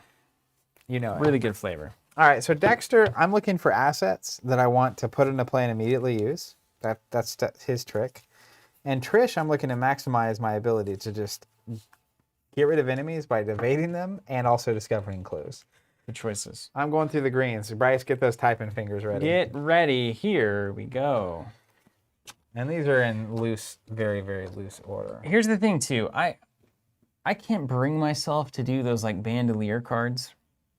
I can't, because like if you draw things in the wrong order, you're hosed. So you can have total like dropsy games where you're like, I drew my 3 hand things and I don't have my bandolier and now I don't know what to do and everything's awful. So I don't want to play into that. I think if you have a gun, you got a gun. You got to play around it. Look at this 4 experience double always double. said. Exceptional, what does exceptional mean? It means you can only have 1 or something and then it doubles the experience. So it's actually an 8 experience card. Wow. Reaction after you play an event, exhaust double double. Play that event again as though it were in your hand. Yeah, that makes a lot of sense why you would make that weird. You wouldn't want to do that. I mean, you wouldn't want to make that easy to do because that could be insane. All right, going through the Guardian cards. And I'm fighting. I've already got an ally in Olive. So I don't want to start out with a second ally, so I can leave all my allies out. Now, when you reveal a Blessed token, you cash it in and draw a new one, yeah? Cash in, draw a new one, so it replaces itself. How about that Hallowed Mirror, though? I love Hallowed Mirror. I'm going to start, and I like to build out my slots. So if we look at this, if I do the Winchester, I can't do the Grotesque statue. So I'm going to rely on Fate, which is always what you want to do in card games. So I've... This seems like a I say that crazy... aloud? So Gregory Gry, you ready for this? I'm ready. He's a 3-cost asset ally. You put 9 resources on him when you play him. Okay. Reaction, when you initiate a skill test, you can spend up to 3 resources from him. If you succeed by at least that amount, gain that many resources. Succeed by 3, gain 3. Succeed by 2, gain 2. Succeed by 1, gain 1. It's 9 boosts, so you can boost 9 to various skill tests. Well, it doesn't give you plus, does it? It doesn't give you a bonus to the skill test. Oh, You basically I thought it was wager. giving you the bonus. I was like, that's crazy. That would be amazing. You basically say, I bet 2 that I'll beat this test by 2 or But like more. if you just bet 1 every time. Yeah, you get 9 money eventually. It's like a... It's like Armitage code busting. That's like an...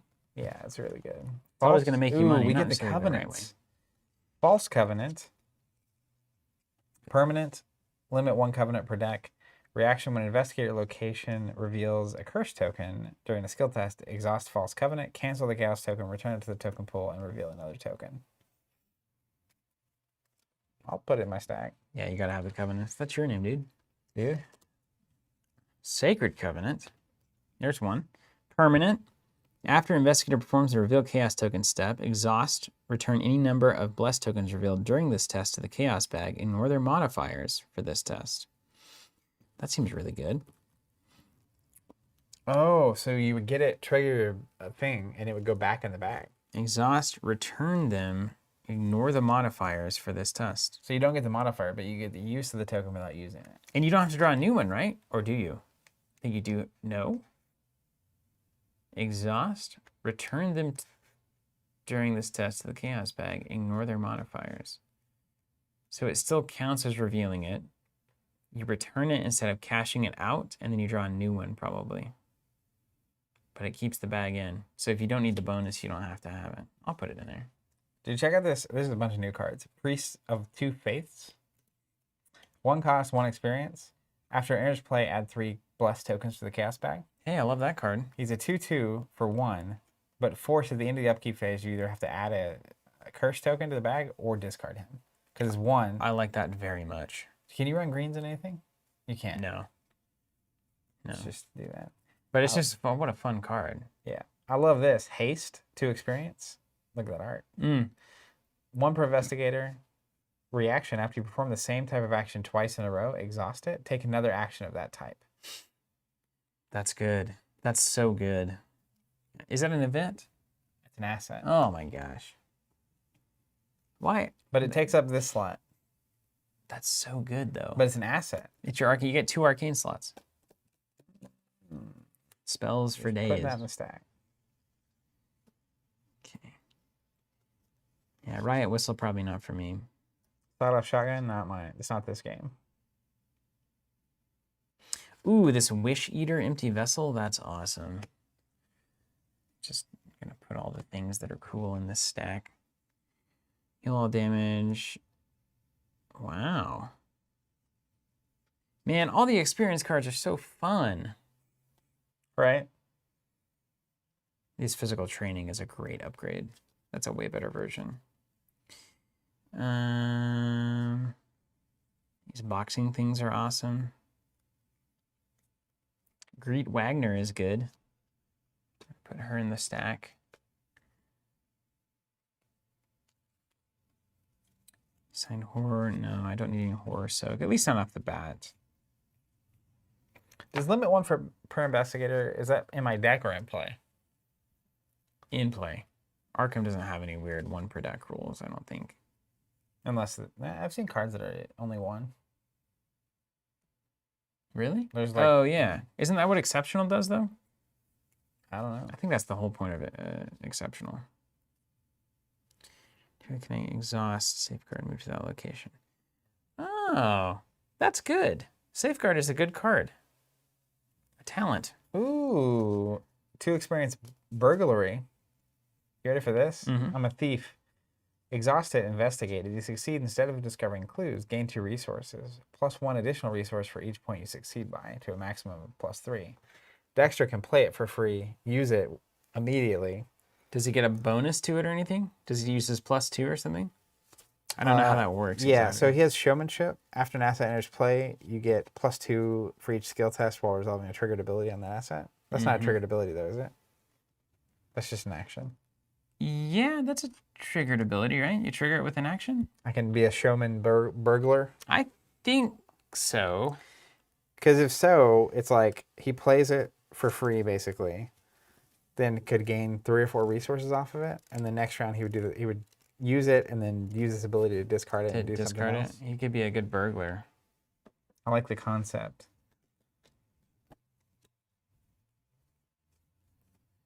Okay. Prepared. Well prepared is good when you have assets that have multiple. Yeah, we don't have that. Although empty vessel, that's a great well prepared decision. Supply. I feel like I might need like a secondary attack. Probably a spell. That's what I'll do. Ooh, lucky cigarette case. How can you not? Get in here. I mean, this Mauser is really good, right? This Mauser It is. C96. It's really good. Yeah. Everybody should probably have 1 gun. Yeah, I feel like that's the case. Oh, Chuck Fergus, I remember you. What's up, Chuck?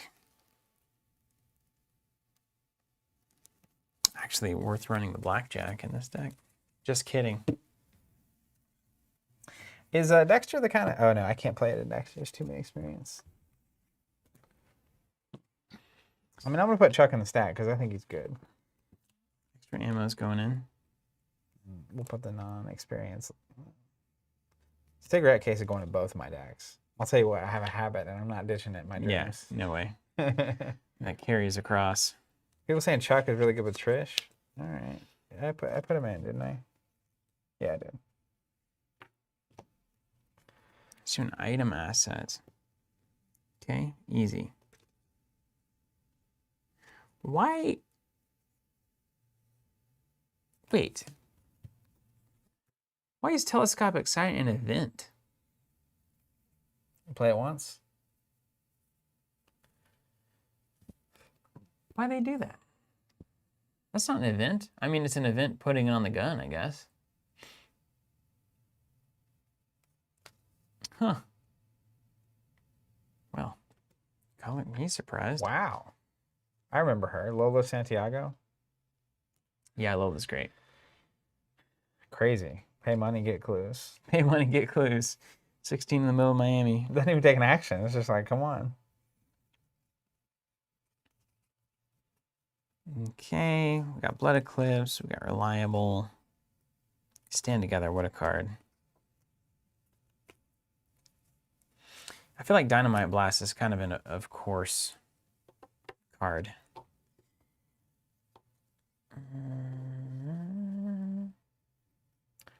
Oh, On the yes. hunt, maybe? Dude, pickpocketing with Trish. After you evade an enemy exhaust, pickpocketing to draw a card. Shit, her thing is after you discover a clue, you automatically evade. You're going to chain it together like a ladder. You can see it here. How do you feel about Leo DeLuca? Leo is incredibly always good. Yeah. Gets an extra action. Barely made a dent in these cards. Hope you guys are having a good time. It's going to take a while. Okay. And then I'm doing extra ammo for sure. Cat burglar. That's hilarious. Yeah, you're going to make a show of it. Ooh, it's like a heist. I don't know what I'm stealing yet, but I'm doing it.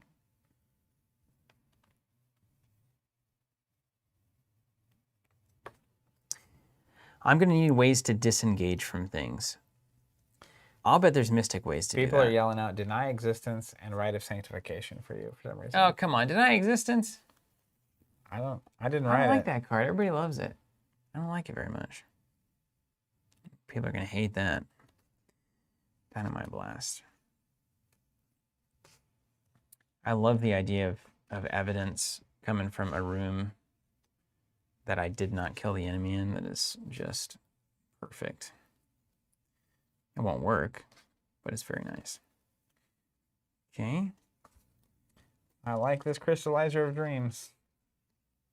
Just generally. That seems like something that old Dexter Drake might have going around. Yeah, I mean, at a certain point, you have a huge amount of essentially cards in the game.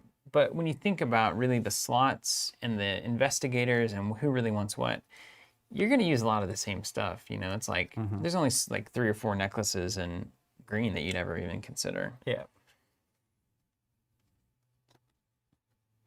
Mono's interesting.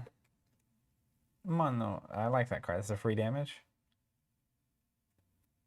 Mono. Yeah.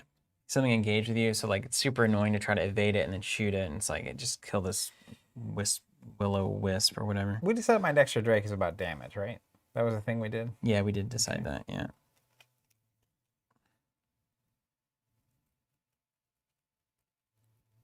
Eat lead's interesting. Wow. The gold pocket watch?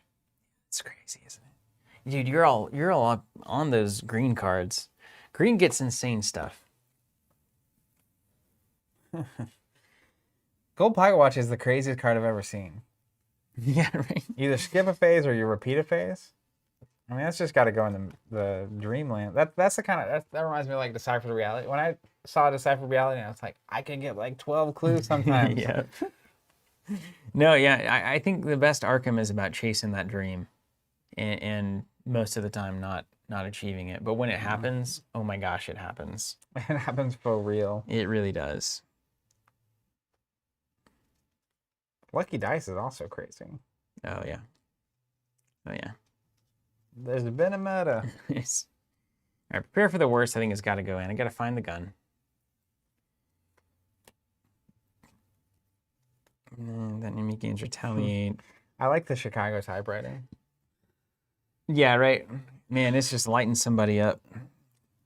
Do they feel lucky? Do you? Daring? Pretty good card there. Yeah. Commit to a skill test being formed by another investigator. No, I'm not a self-sacrificer. I'm not a very good guardian at all, actually. I'm more of a... Great. Really not good at helping. Vicious Blow, though. I know that card's going in. Ooh, Lone Wolf. I remember that. You're always like, leave me alone. That's not bad, given the fact that I'm supposed to not really be around you, so I can shoot into your problems. Moxie. I always say that.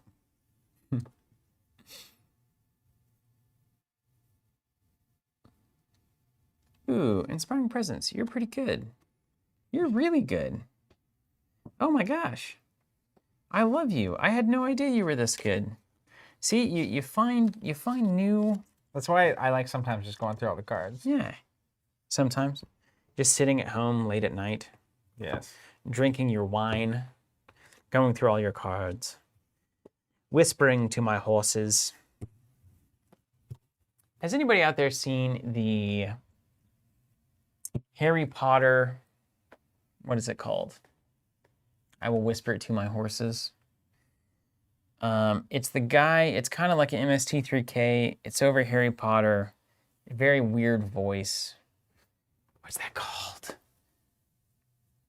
What's that called? Have you seen that?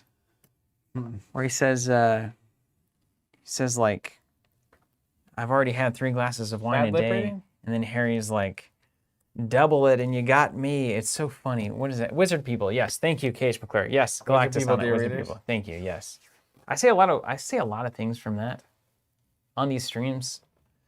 And if you've not seen it, it will not be funny at all. So that's what I'm here for. Wow. Have you seen Suggestion? Broadly, yes, but not in the For game. experience, 3 charges. You can take an action, exhaust it to evade. You add your brain to your evade value. If you don't succeed by at least 2, you remove a charge. Okay. So that Otherwise, my it's stat forever would charged. literally be not with her because she has a small brain. And with Dexter, we can't play it. 7. But regardless, here's the other thing about it. But other than that, it's phenomenal. Skip all that. There's a reaction. When a non-elite enemy would attack you, you can spend a charge to cancel the attack. It's 3 cancels built in. And how are you losing charges? Wait, exhaust it, evade. You don't have to do that part. Skip that part. Oh, just skip that part. You get 3 canceled attacks. Can I run that? I It's can't. green. The answer is no. Okay, I've got my giant stack of Guardian cards. Now I'm going to go through all the purple cards. And what I'm looking for is probably spells that allow me to evade things. Because I do have big brain and I'm going to need to evade stuff. So let's start there. I'm also maybe going to get a secondary spell. I also am looking for things that are going to soak some health because I don't feel like I have enough life. I don't even know where my investigator card is. There it is. I need to get that sleeved already. Some of these cards are boggling. Like Sharonzo Ball. It's exceptional and permanent. 1 experience, so it's cost 2. You ready for this? When earning experience during the resolution of a scenario, if you were not defeated during that scenario, you earn an additional 2 experience. If you were defeated, you were killed. Don't die. Don't die. Don't die, get better. I mean, that's a real... Yeah, do you ever really play that, though? It's not fun for anybody else if you lose. But it is really fun if you get a bunch of experience. And that tension is high. Yeah. So, friends of the chat, is the Winchester specifically errated to count for blessed tokens? Or is every card that says if a superstar +1 or 0 token is revealed, does that also count blessed tokens as well? That's clairvoyance level 5 is what I'm looking at. Okay.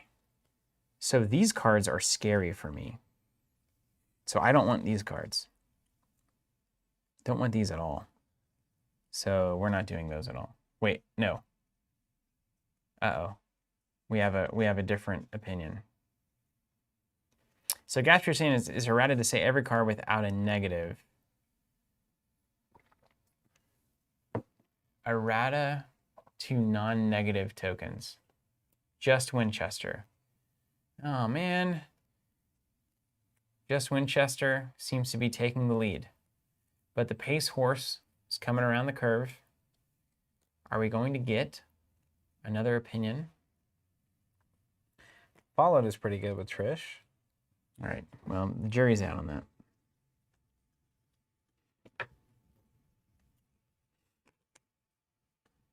I don't feel like I can have any more experience. I've already got experience in different area codes here. Yeah, Northern Lights, but is that just for the Winchester? Is that also for cards like Clairvoyance level 3, for instance? I probably said a lot of things all at once. What way of doing that? Okay, so all these hand tokens are gone. That's easy. Okay, just the Winchester. Okay, we're on it. So these Azure Flame and Clairvoyance are playable. Can you believe how good this card is? Look at the Scrying Mirror. 4 secrets. You reveal the Chaos token, then you commit Skull cards. How good is that? That's amazing. Commit Skull cards after you see the token? That's so good. That's unbelievable.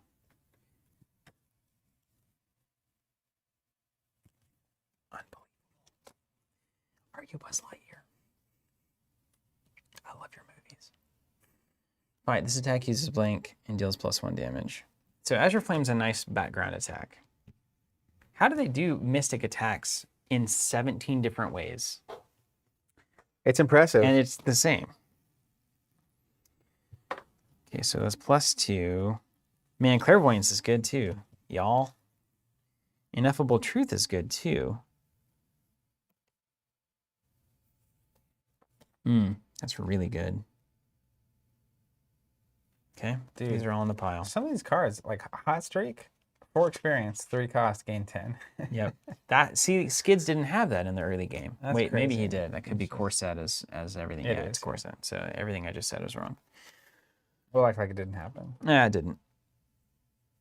Man, Crystal Pendulum is weird, right? Because once you start getting into Bless and Curse tokens, yeah, you can't guess. Intel report. How I missed the. Robes of Endless Night. Yeah, get that armor slot Also, going. easy mark. How I'm awesome remembering is these cards that I like. art? Robes of Endless Night. I love That's magic. really awesome. When you put Starfields on what people are wearing and it is magical. Like Dan did on our models for Sky you Tier. got it. Did a killer job. It's nice when you start with a clear idea of what you're doing because I can just roll right through the hand slot cards, right through the allies, you know? Ooh. Get I right wasn't to the bad dropping no stuff. Eve, Mr. Gandalf.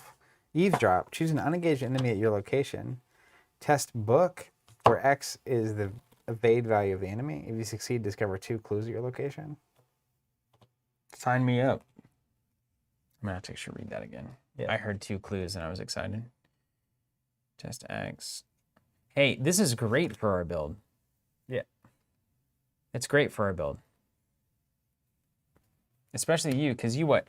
If you discover clues, you evade an enemy. And if the enemy is evaded, you get 2 clues. Mm-hmm. It's going to be insane. Miss of Riley is so exciting. This is built for this deck.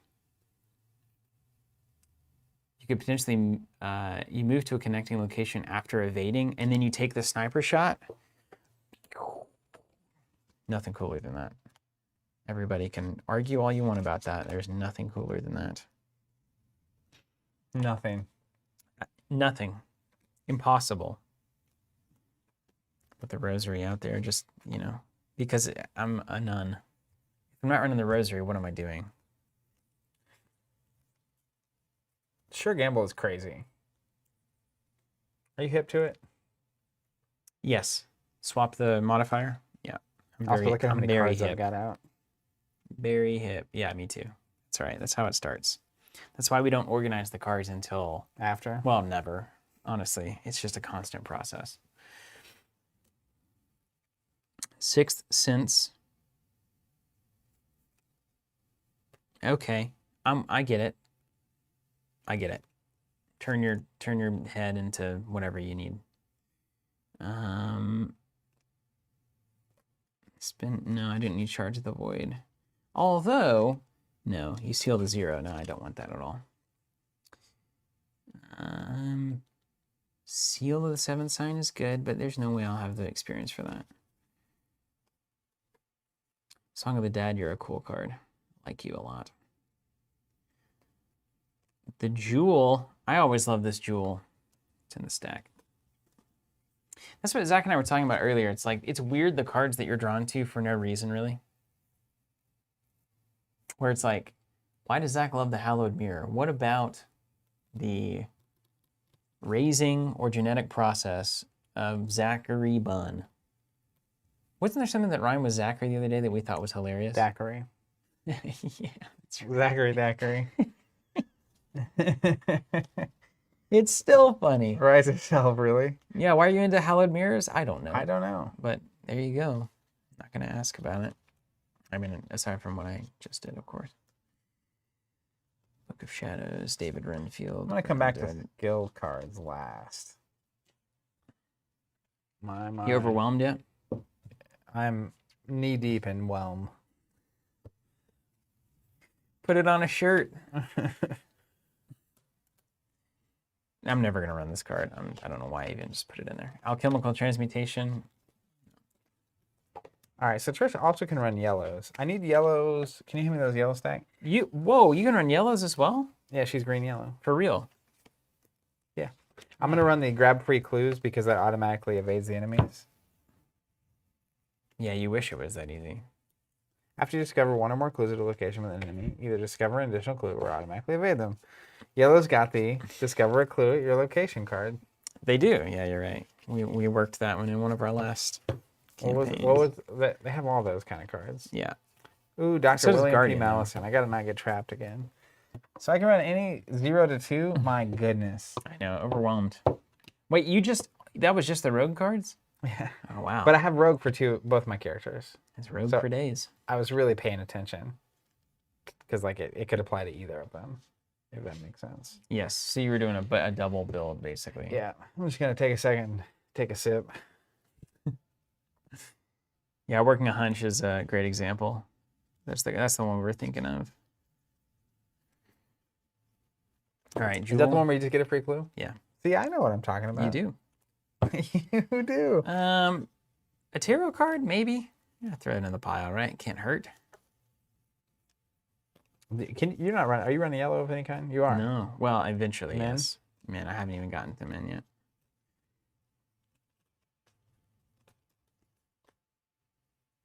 No, there's all these spell. Why are these mystics doing all this spell stuff? From your hand, place 2. Lola is in my stack, secrets. Matt. Oh, Mind's Eye. Wait a minute.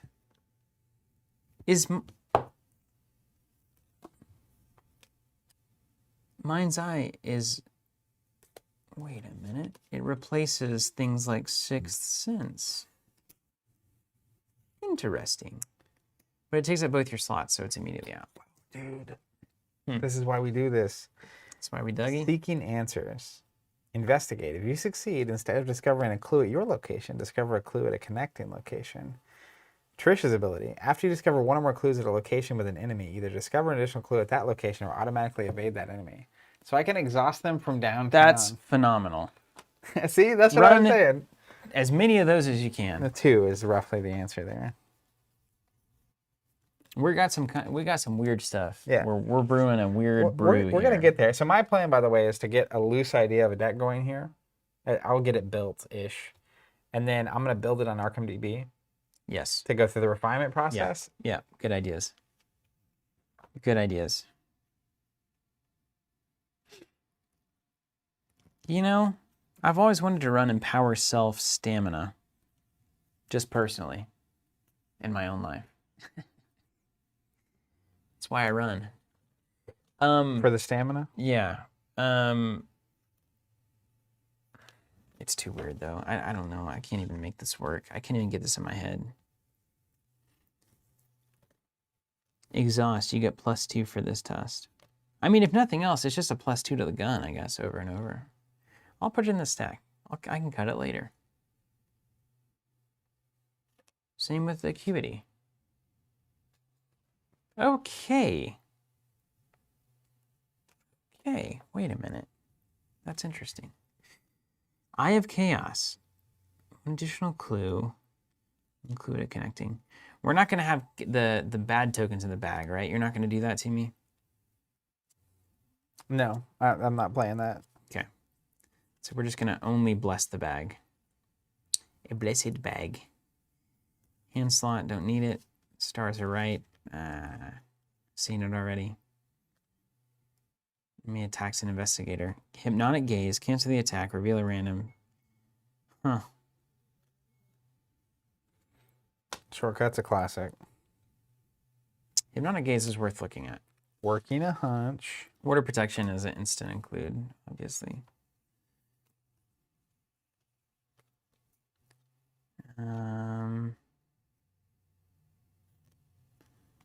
Cancel, no, we don't need cancels. We don't, astral travel is always so tempting, but I'm not going to do it.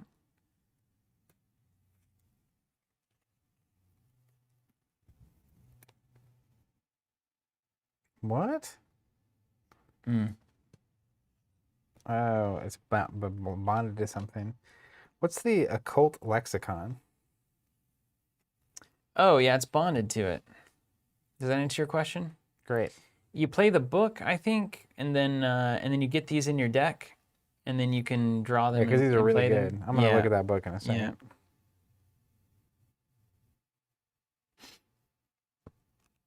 Well, Voice of Ra seems, if you're running, Voice of Ra seems obviously necessary with Olive, right? Yeah. But then again, all right, Arkham.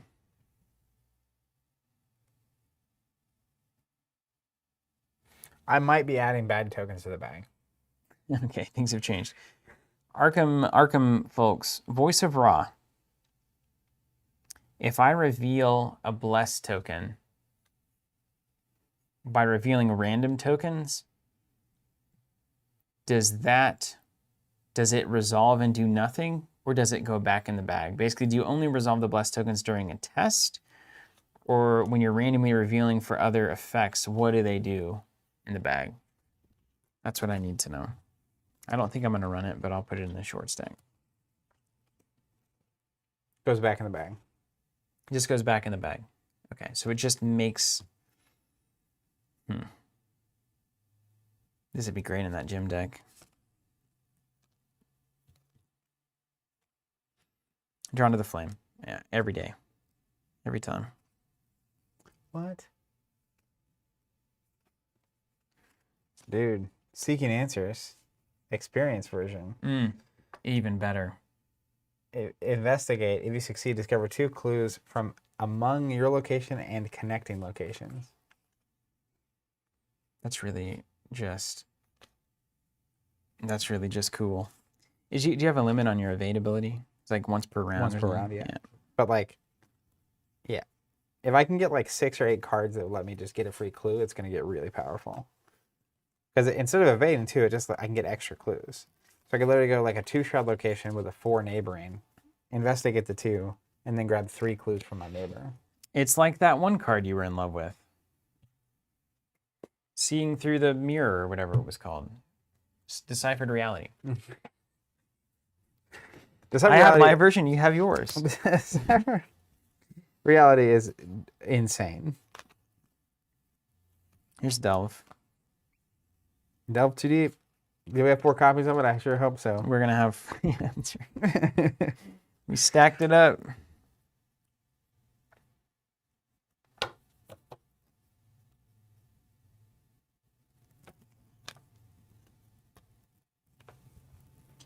When that triggers...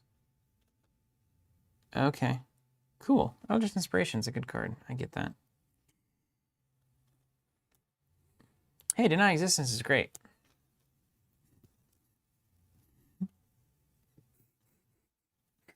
Oh, the humor. Oh, you gotta have ethereal form too. My gosh, how cool. I'm going to be the coolest investigator around. This maybe matters. Fearless maybe matters. Probably not. Defiance maybe. Fearless maybe. Tolerant of power. Prophecy. Guts. You're probably going to run the upgraded guts maybe at some point. Prescient. What does that mean? Name even odder symbol. After this test of a chaos token in the name type, return a spell from discard. No, that's not me. It's not me. Okay. We've officially got a stack O cards. How you feeling about it? I feel like I know immediately what the non-trap cards are going to be in the deck, which Makes is one of us- everything that doesn't play to my theme, which is funny. All right, so here is going to be my ultimate setup.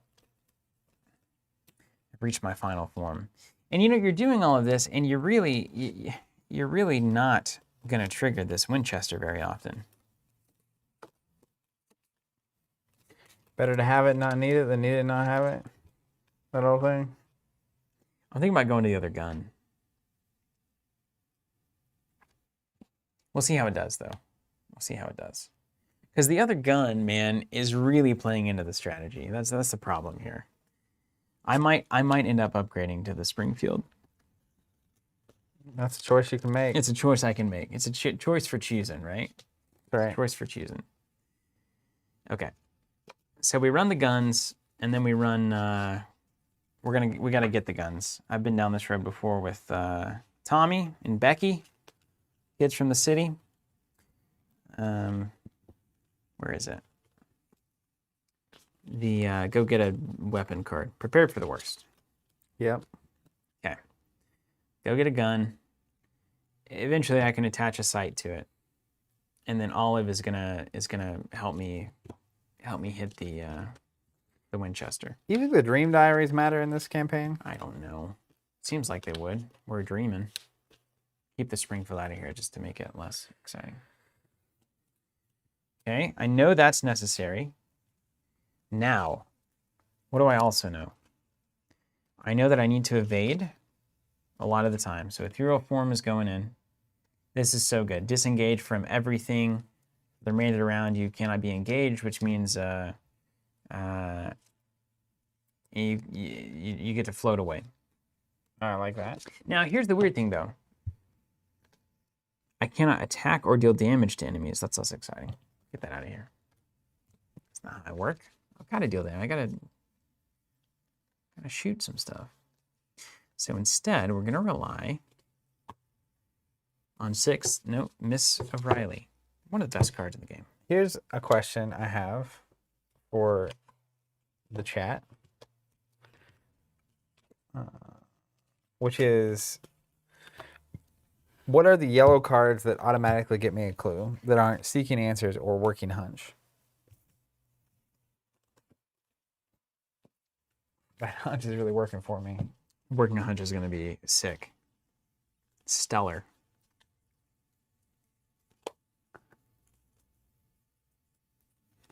Edward, we're playing Trish Scarborough with Mary, the nun. Mm-hmm. And then we're playing Dexter Drake with Min. That's right. Yeah. Isn't there a Booyah, a clue spell? Drawn to the Flame.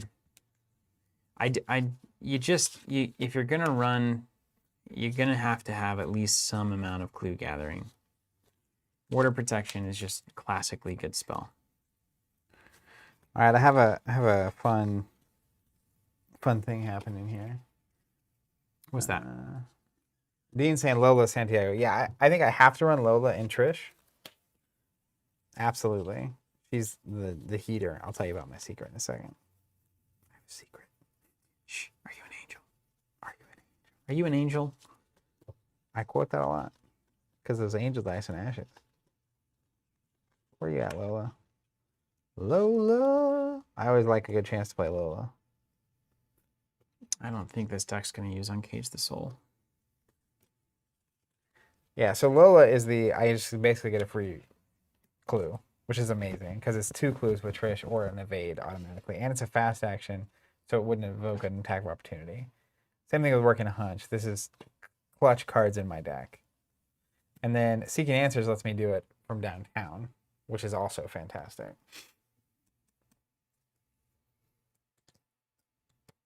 Extensive research, art student, Pennant of the Queen, Ghastly Revelation. Yeah, we'll come back around to that.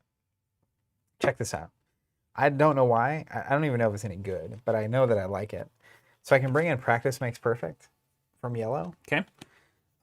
And yellow has a couple decent practice, perception, deduction, etc. Didn't we see them in Joe Diamond? Didn't you do the practice Joe Diamond build? Yeah. Wasn't that right? Yeah. Green is loaded with practice skill cards. Yeah, they're all about practice. So that is Talk going to about be practice. the Talk about the game. aside reality of my deck, I think. Practicing? I'm Well, gonna- a good magician has to practice. Well, she's not my magician. Oh, right. He plays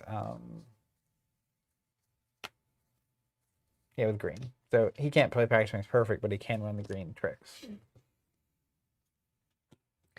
Brandon asking, hey TC, what music you guys listen to these days? I've been listening to a lot of Taylor Swift, Folklore, and then now Evermore. And then some playlist Stephen linked me to yesterday. Some ambient tracks. There's a guy on Mixcloud, Low Light Mixes. Super good. I would suggest that. It's really good work. Something I've been listening to. It's a band in Tulsa called Steve. I've been filling in all of my my music that was formative for me when I was younger, which has been a really satisfying process. Basically, there was some kind of a study or some sociological something or other that said basically the music that you were listening to during your formative years, you'll never find music that you enjoy more than that. That's the gist of it. Just the way your brain is wired at that time and the memories you're having and the way that you're developing. So I just played into that, and I'm just like, well, then I'm gonna get all of the formative music for me. So I was collecting like Flaming Lips, all of their back catalog, Bright Eyes, Conor Oberst, that side of things, Cinematic Orchestra, of course DJ Shadows back in there, but I already kind of had all that discography, honestly. There was something else, kind of a big one back then. Mad Caddies. I'm missing one. Big one. Some Modest Mouse. Just the one album, though. Just the... back my cabin. That album. I love the opening track on that album. That whole thing. Who are we talking about? Crushed Modest Mouse. I forget that album, but it was the right time. Monster Folk, that's right, KH.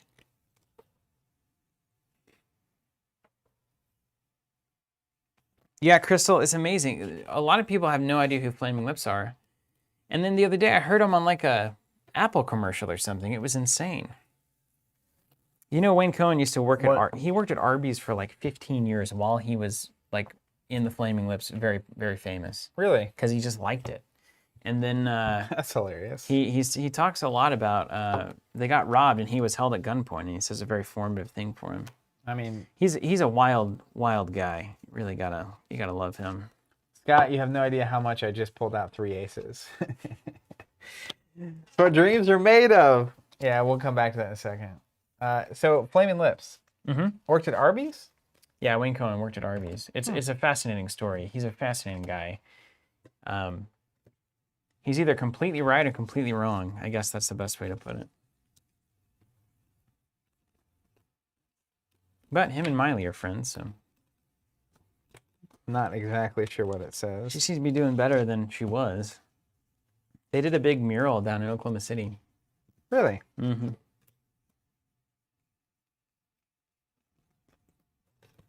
I would not have known. Yeah. They do all sorts of weird stuff, and they just don't say anything, really. I think it's kind of a art for art's sake mentality. Which is that's the Latin phrase on MGM.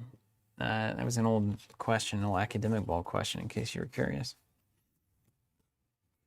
It's like something, something, something. Art for art's sake. You get it. Nailed it.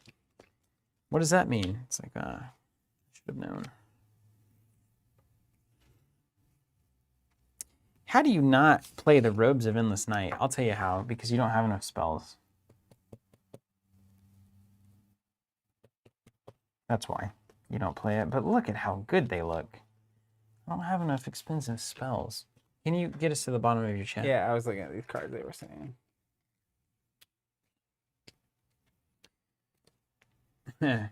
Brandon and Light saying, checking in from work. How's it going?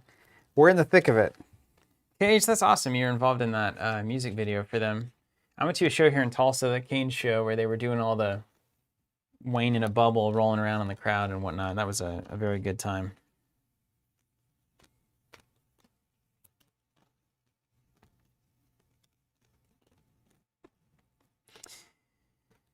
Yeah. Hallowed Mirror may end up being my slot. You know, I love it. Hand of Fate, you're definitely on the short list. Okay, we're getting here. We're getting here. Armageddon. Womp, womp, womp, womp, womp, womp, womp, womp, womp. How did I come up with only one shortcut? Yeah, that card's the jam. You only need to get out of so many binds with a single card to know that it is a jam. Yeah. Yeah, isn't that the story of Arkham? She's like, well, this thing saved me once. I will never forget it. You are in forever. And my axe. You have all of me. Jewel. So these are all of my experience cards. I'm just going to get them out of the way. So we have some new cards too coming in. I need a body. I want a jacket or something. I know just the store for you. Do you run Tempt Fate? No, you don't. You don't. Mark is saying, since I have the rogue money, I can do the yellow combo wombo, fingerprint, Kent, deduction, connect the dots. A lot of money, a lot of clues. We'll come back around. Look at this one experience stirring up trouble. As there's cost to play it, I have to add curse tokens to the bag equal to the shroud value of my location. Okay. Discover 2 clues at your location. You know.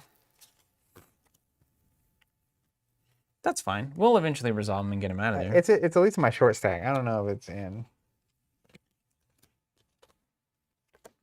Yeah, I don't think I'm a Tempt Fate guy. I feel like I would need more synergy with this card to make it work. So that goes out. All right. We're narrowing it down. Now, sadly, we need to look at neutral cards. Ooh, it hurts. Yeah, I know. How much I forgot those were there. I know. I am starting to hone in though on my secret tech. So I think my 2 allies are Lola Santiago and Art Student. Because when you play Art Student, you get a clue. Yeah. So that's just now good you for would business. Playing the Art Student though would take an attack of opportunity before the ability resolves and evades. I think. Can I take the attack of opportunity on the Art Student? No. You basically take the action, play a card, take the attack of opportunity, and then actually resolve the card. I think that's how it works. So I might not end up being on Art Student. KH, no, I don't have any Cyberpunk plans. It looks awesome. I would play it at like a friend's house. But I don't do the PC video game thing. That's why I have friends with expensive computers, Robert. Now we know. But I would love to. I would love to play. It looks awesome. Oh no. Somehow a preposterous sketch has gotten my stack. It was not intended. What I need is preposterous. I don't need a trench coat, right? Oof, I might.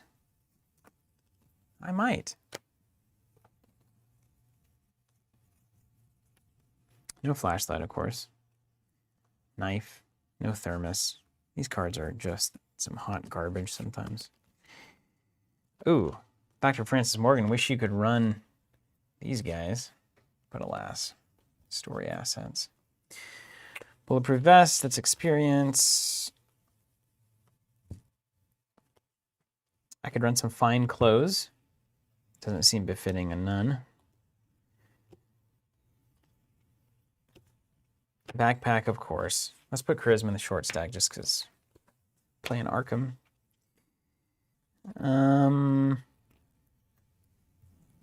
Now hold the phone here. Let's not forget the 45 Thompson.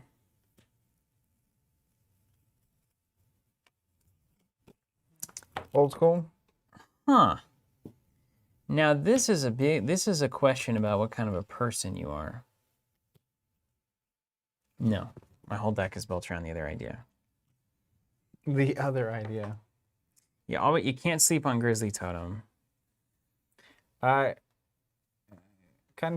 the reaction on Triss, I don't have to be engaged. I just evade an enemy, period. Do you want a backpack while I'm here? I don't think I'm a backpack. Backpacks all around? I might actually need a backpack. Can you get the backpack out? For Dexter, because he does the asset dance. Oh, you gotta have a backpack for Dexter. And we got that upgraded backpack now. I don't even remember what it does. I just remember being taken by it. Yeah. Okay. Neutrals don't have a lot to offer, so no worries there. You can look through them.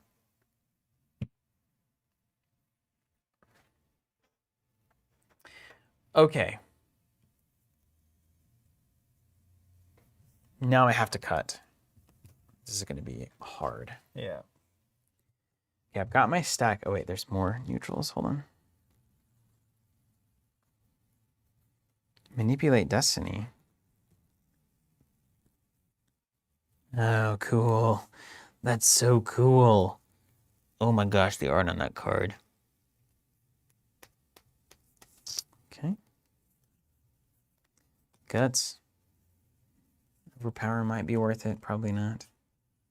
All right. Guts might be worth it. Probably not. Case Unexpected courage might be worth it. Probably not. Say your prayers. No, I don't like these. Only play them if you're near dead. What's not where you want to be? I don't want to be near dead. I don't. Quit trying to make me do it. Is Calvin the kind of person that runs that? Okay. I've got my stack. I'm gonna start trimming first. And go to the bathroom. Were you guys saying you thought Chuck was good and Trish? Level 5. Yeah, I know. See that. That's a level 5 Chuck. Put that on the grill.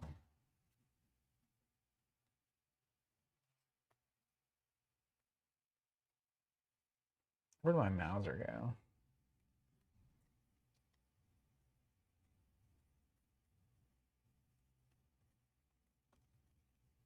There it is.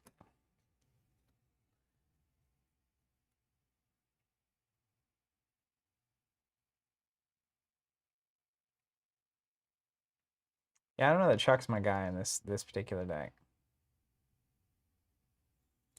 I could see me playing Switchblade. Sure, Gamble's crazy.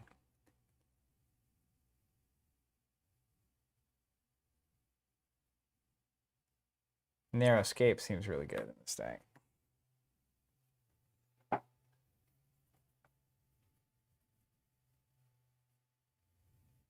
If I take an investigate action and I'm engaged with an enemy,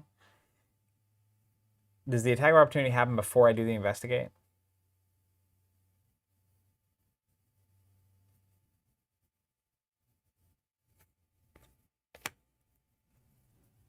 Because that would be important. Okay, great. So like I can investigate, play narrow escape to avoid the attack, get +2 to the investigate that I'm doing with Trish. Is that correct?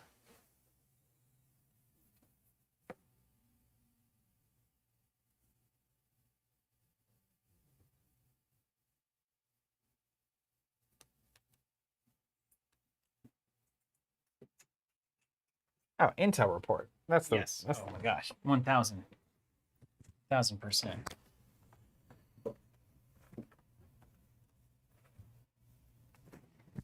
Okay. Okay. Cards from most critical to least critical.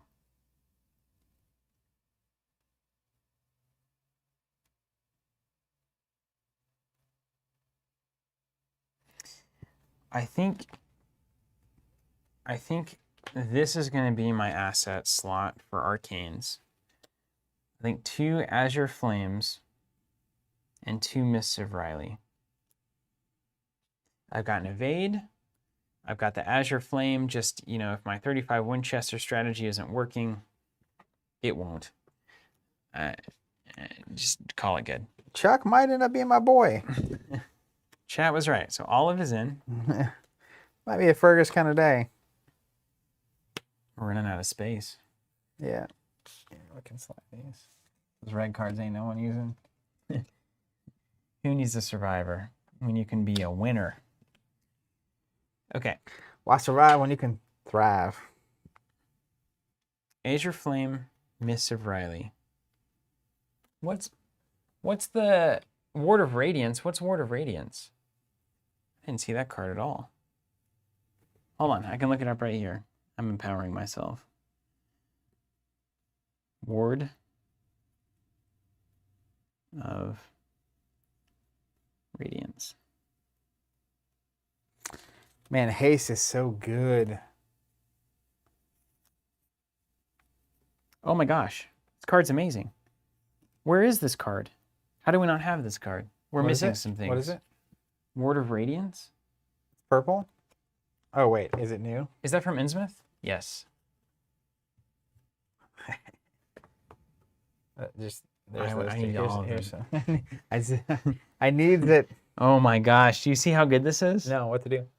When an investigator at your location draws in on weakness treachery, reveal 5 random tokens from the bag. If a bless or super is revealed, cancel it. Wow. We got to load that bag up. I've got to find a way to get more. Also, yeah, those cards are probably particularly good with Mary because she can run them. Yeah. Yeah. Yeah.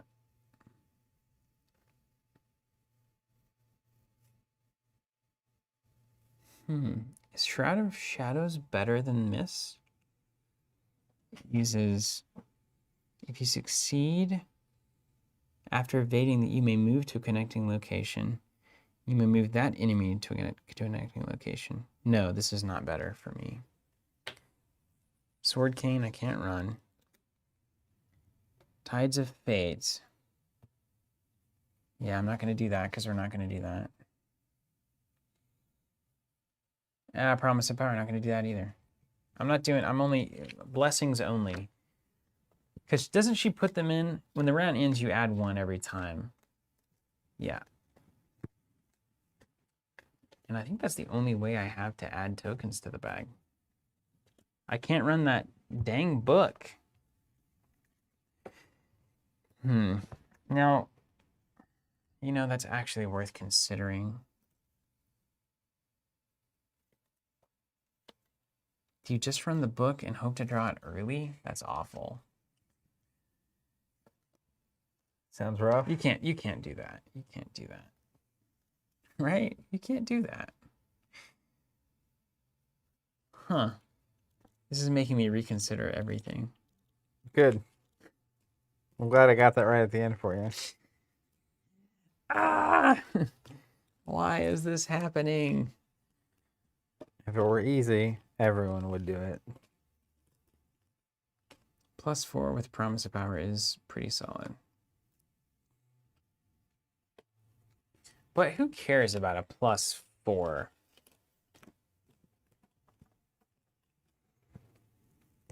What are some Chuck Fergus cards you guys are talking about? I Got a Plan is one of them.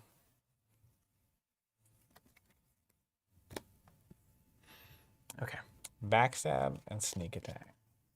What are my slots? 2 arcane slots, 2 hand slots, a body slot. There's not a foot slot in this game, right? No head slot. Getting flesh and blood mixed up. Yeah, you're correct. 1 ally, so I can have basically a body slot. If I do play the robes, what kind of spell is what I have? Reduce 1, reduce 1. Well, that's not enough.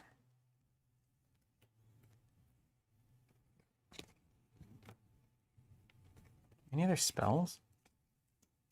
Delve Too Deep isn't a spell? It's just an idea, I guess. I like the look of those robes, man. I can't get over how much I like the way they look. It's my weakness. It's such a weakness. I can't though. Right? Somebody justify this. Oh, and I have a next slot as well. What is the, where is it at? Tempt Fate? What is that? What kind of card is that? What color and type? What is Enlightenment? Tempt Fate. I feel like I saw that recently.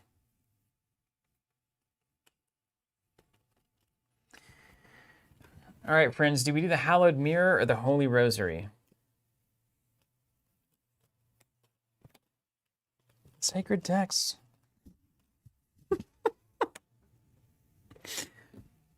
What were they thinking? Oh, it's neutral. That's why you saw it recently. Because you did. Oh, what is it? What's it called? Tempt Fate? Is that the add a bunch of tokens to the bag? I don't know. Add 3 of everything, and then I put it over here in my not gonna run pile. Here you go.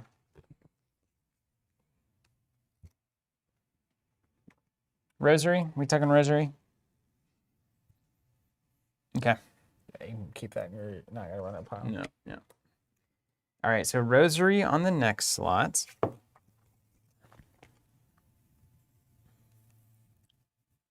Olive is the ally. We're shooting things. We use Olive to try to hit the plus damage. Robes of Midnight Night is fine, but you also don't really have to be wearing anything on the body. This isn't, we're not Puritans. Trench coat or robes would be the question. Once Mist is out, trench coat doesn't matter as much. I'll make that decision later. Okay, then we're gonna look at some economy. I like to have at least 1 to 2 economy cards. I think Voice of Ra is worth running, and just because I do think it works pretty well with Olive. So you gain a money, and then you essentially reveal 7 random tokens. So at its worst, you're probably going to hit an emergency cache. At its best, you're going to hit 5 for a card. At its absolute best, you're going to hit 7. That's real good. That's real good.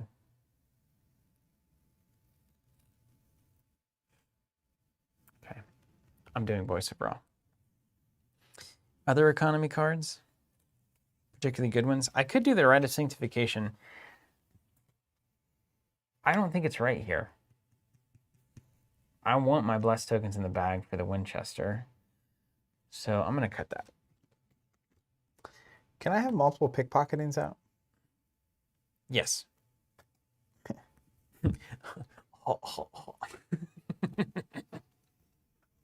Would you play 2 lone wolves or just 1? Just 1.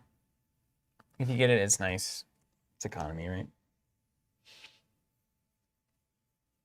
Okay, I'm going to add Hand of Fate because it's playing into the Blessed Token strategy. I'm going to add 2 emergency caches. I'm getting ahead of myself here. For no reason. They're going to get cut later, but I'm going to put them there.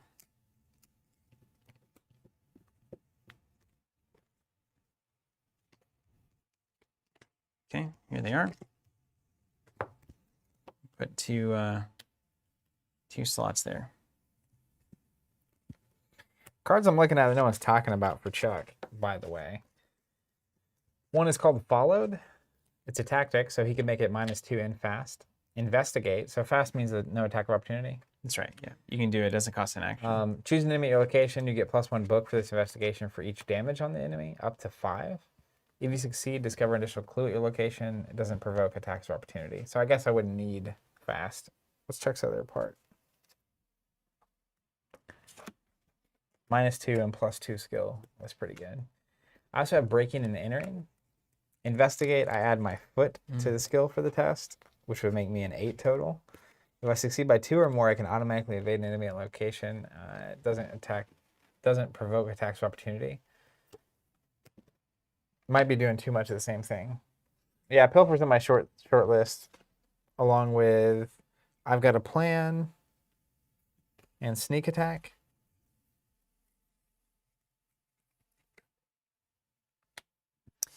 How much experience should we build towards in Dream Eaters, friends? Apparently, they're very free-handed with giving you experience in this. Good. What am I supposed to read, chat? About Rite of Hoopla? Hand of Fate is a spell. That's true. Let's play the robes. Freaking love the robes. I'm playing them. Okay, reading chat about right. Puts tokens back in the bag. Okay, that's fair. But my arcane slots. Sign into my AT&T. That's not what I'm looking for.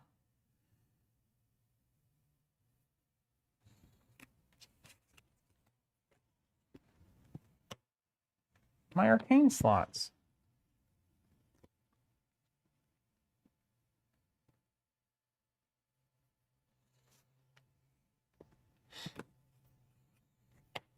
But my arcane slots.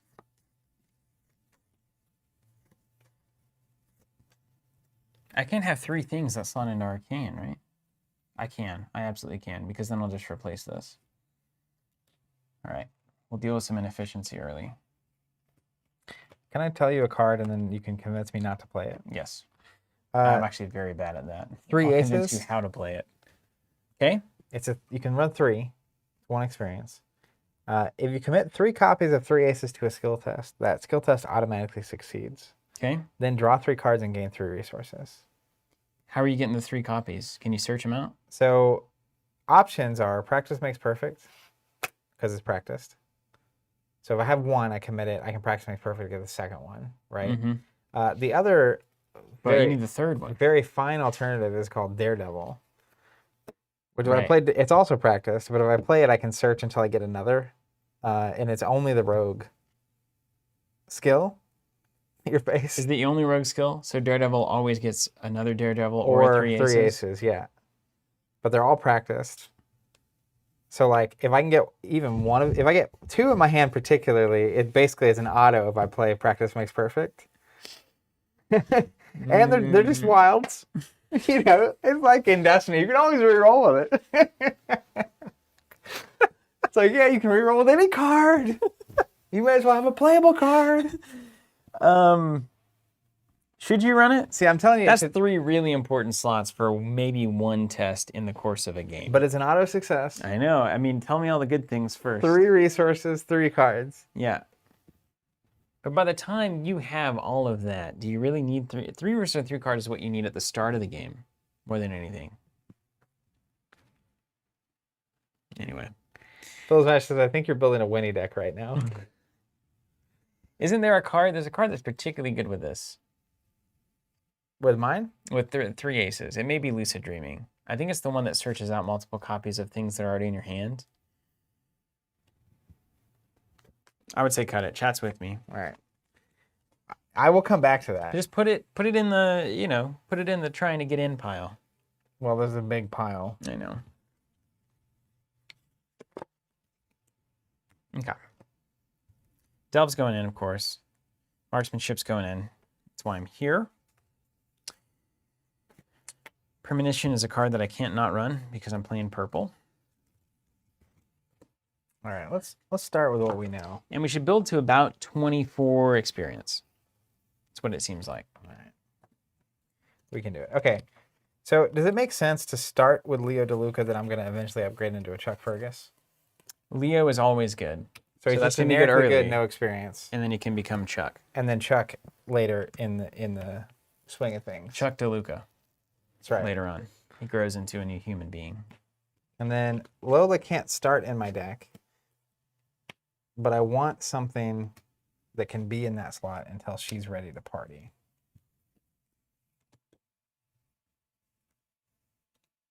Sacred texts. The sacred texts. Any no experience allies that you guys would recommend in Lola's slot until I can upgrade her?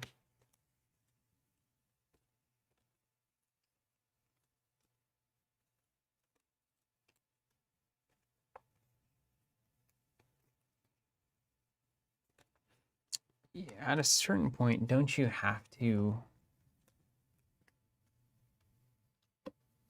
Don't you think you have to run, stick with the plan? Art student's a good suggestion. Stick with the plan. At a certain Oh, point, you it's just still have to good. run it, right? You definitely have to run it. So I'm going to build that up right now and see what I'm left with.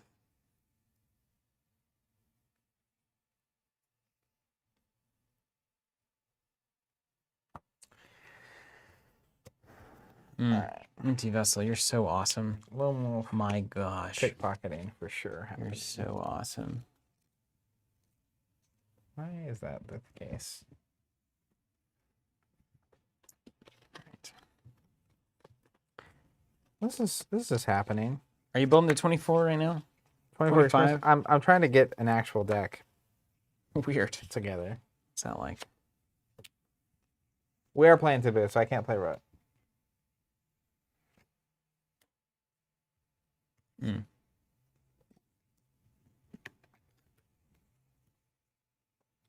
Returning every stone, is that a green card?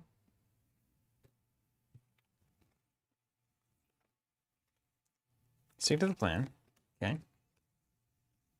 Plan to go there. Well, we stick to the plan. You do just probably want to run one emergency cache, don't you? Am I wrong? Okay. And then because we're not crazy, Hypnotic Gaze is interesting. We're not crazy, so we're going to run.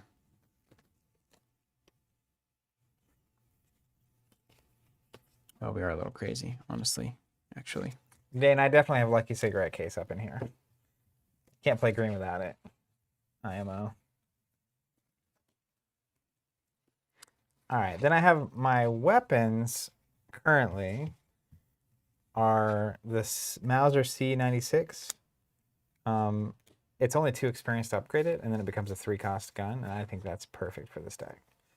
I don't need a lot of firepower, I just need some. I'm also considering Switchblade as a cheap, quick weapon if I have to have it. Lucky Cigarette Case is definitely in.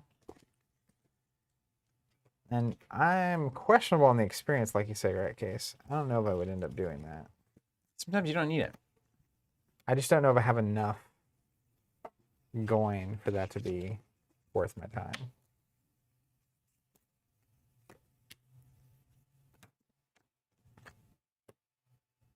Okay. I'm putting things in similar, in the piles that matter. Oh, dude. Obfuscation has to be in here. That's got to be my arcane slot. Look at this bad boy. That's what I was saying earlier. It comes with 3 charges and I can cancel an attack of opportunity. It's like investigate, cancel the attack of opportunity, get the clue, exhaust the enemy, get out of here. It's just beautiful. People saying 25 automatic for Trish.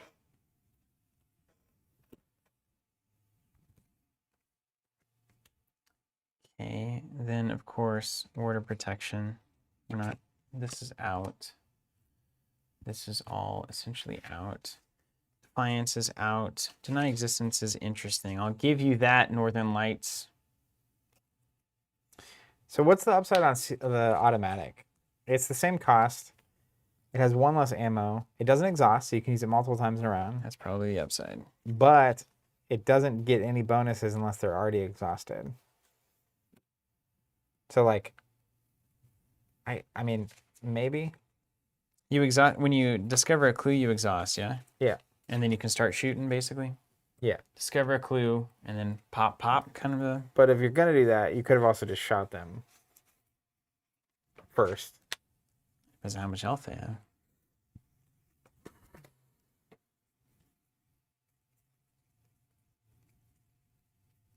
Oh, it's +2 instead of +1 to combat. I get that. I can get into that. But then I'll probably upgrade it to the C Mauser once we get out of dodge.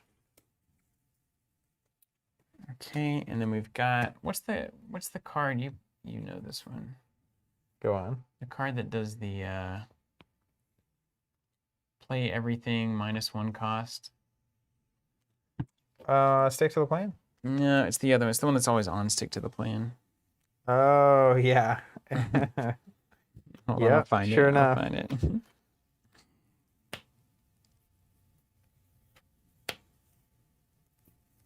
Oh my gosh. Warning shot? Absolutely perfect for the strategy here.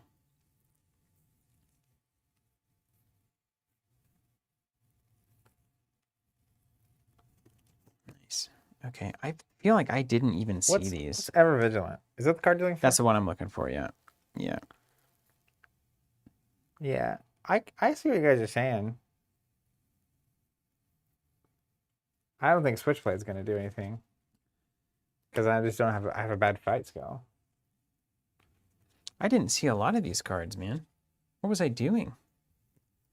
It's a good question. So really, she's just going to rely on auto damage, is what you're saying.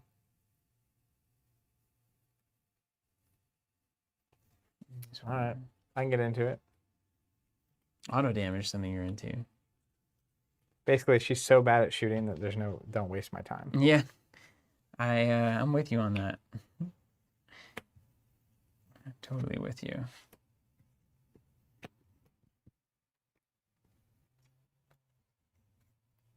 Attack targets.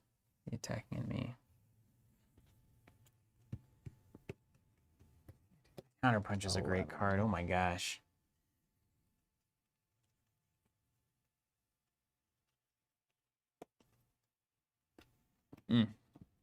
Guardian got way cooler with all these boxing cards.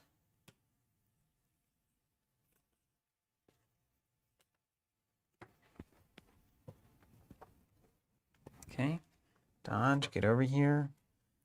Glory? No. Why would you ever run that? This guy, somebody's really good with Spirit. I imagine the thing will go with Spirit stuff. That would be my guess.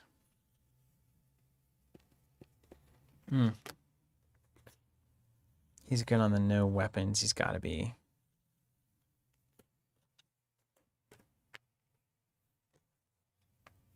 Reliable? I don't need that. Second wind? I don't need that. Eclipse. I think I'm going to be getting us a stand together. Nice. We each need some money, right? We always do. Always. Money. There's Ever Vigilant. Yeah. You got to play Ever Vigilant. Okay. So here's our stick to the plan. Where does Green's money come from? They have all these cards that give them money. Do they? Yeah. Yeah, that's the whole point of your... you should have cards that make you rich, but you got to bet a lot, I think. You know. You know how it goes. You get plenty of money, you just got to bet. What could go wrong there?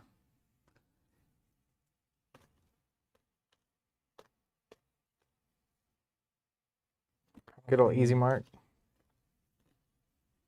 Custom ammo. Ever Vigilant. And... I have Lone Wolf out. Faustian Bargain? Yeah, I was looking at that. Where did you go? There it is. That's a good call.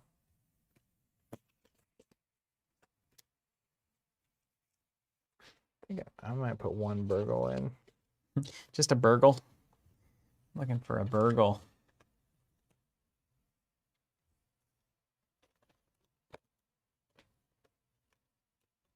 Yeah. And then probably eat lead. I don't know. You know me.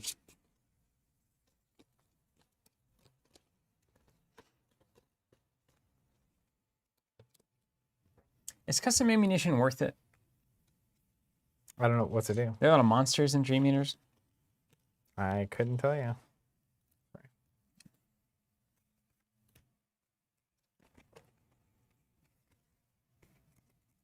Okay.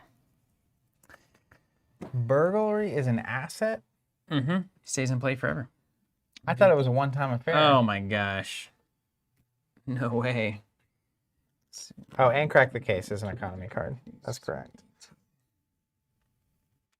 How are you looking over here with deck number 1? I'm about 4 experience away. I feel good about where we are.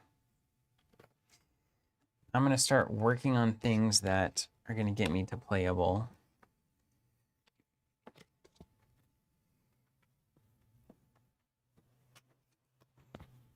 I have too many cards. Yeah. Yeah, that's the idea there. Item or upgrade? Man, that'd be nice if I could put that on my stick to the plan. Why couldn't I have an item on stick to the plan? I know. Ugh. Telescopic sight really should be able to go to stick to the plan. Really should.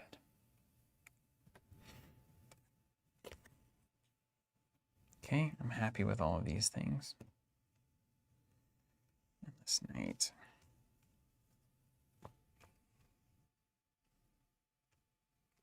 Okay. Do like 2 warning shots, 2 miss. I'm gonna put 1 emergency cash in. Covenant we'll get to later on. How many cards do we get? 30? Mm-hmm. Okay. So let's leave all of this out here. Chat convinced me to stay straight. No burgles. No burgles. Okay. Well, your loss. Marksmanship done. Okay. 2, 4, 6, 8.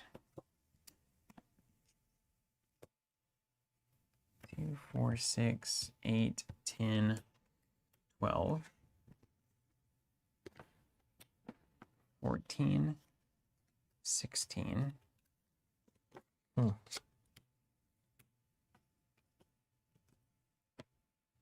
18, 21. Okay. What's Eureka? Eureka. Is that a yellow card? It's a skill card. Search the top 3. It's good.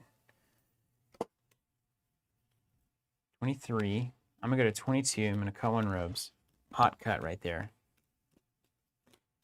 No. 23. Okay. 425 premonition. 627 on drawn to flame. Fingerprint kit.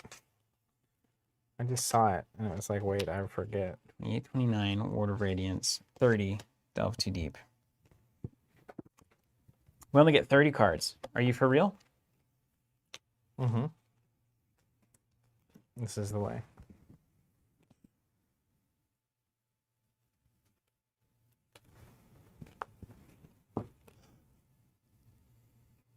Okay. I think I'm gonna be playing some one-ofs, man. Hate to break it to you. Are you Buzz Lightyear? Okay, how about this? I think it's pretty good. There's 1 card cut. 1 warning shot down. Going back to only 1 robes. Is the rosary critical? It's not that critical, right?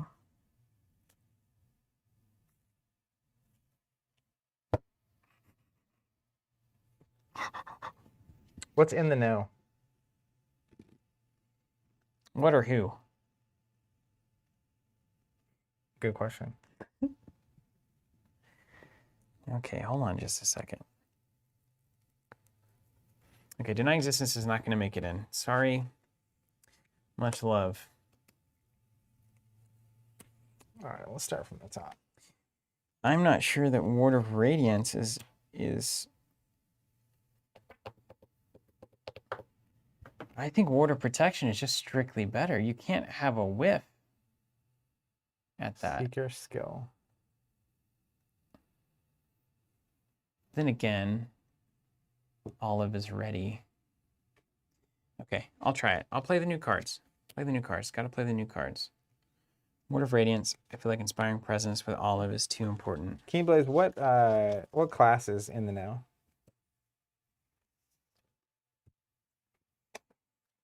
Evidence. Vicious Blow.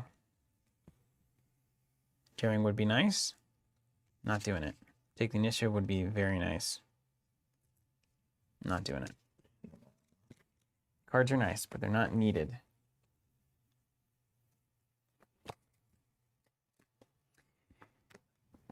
I think I might not need prepared for the worst. I need to draw. How does this deck draw? How do Guardians draw? Guardians or Mystics?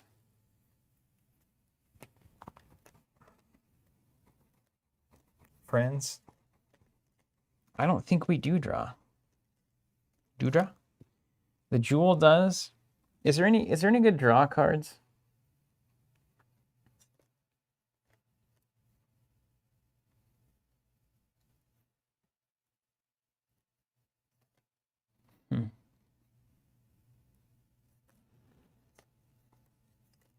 Emergency cash, Jackie. That's backpack. These are good jokes. Thank you. It doesn't carry spells. That's the problem.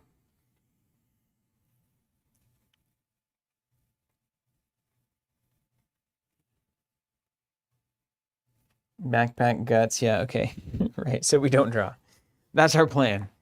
Don't draw and hope it all works out.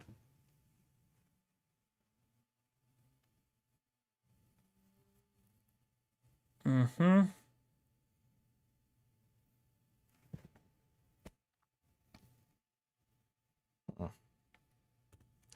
This is hard. Glory? What's glory? Is that the one when you defeat an enemy, you draw 2? You're paying 1 in a card to draw 2 cards? I can't possibly do that math. There's no way that works. Right? There's no way that works. Yeah. Okay, we just won't draw. We'll draw the old-fashioned way. I might not need to prepare for the worst if I got the Azure Flame. Put 1 in. And then my early stick to the plan is probably going to be prepared for the worst, emergency cash, warning shot, which is so funny. I'm really planning tell the kind of game I'm playing here. A certain style of play here. Yeah, the kind where you're prepared for literally the worst. Stand Together is not quite going to do it. But it's a nice economy card. I might like this Stand Together better than that cash. Nope, to supply though. Now, why is emergency cash just always somewhere on the table? It's ridiculous. Ridiculous. I'm calling it. It's calling it. You're good. All right, so I'm basically dividing into like the autos. So I have my economy cards here. I could use some help. I have 2 Crack the Case, 2 Faustian Bargains, and 1 Lone Wolf. So I have 5 economy cards. I feel like that's plenty. Then I have my draw cards, which are Pickpocketing and Lucky Cigarette Case. I think that's plenty. Then I basically have my evasion cards. So the first one is Obfuscation. I think that's super good in my deck particularly. And Narrow Escape is kind of the same like synergistic value for me. And then I also have Shortcut because it's just so good. And then I have my clue cards. Those Meddling Kids. Fingerprint Kit currently. I don't have anything for my hand slots. That seems like a fine thing for me to be doing. I like what I stepped into here. Yeah. And then I have my auto clues. Working a Hunch, Intel Report, and it's kind of in the same category, Seeking Answers. And so that puts me at 2, 4, 6, 8, 10, 12, 14, 18, 22, 23. So then I have 7 slots left. I'm definitely running Lola. Now I have 9 slots left. And I think the rest of the slots are either Chuck Fergus and Things to Do with Chuck, or Practice Makes Perfect into a bunch of skill cards.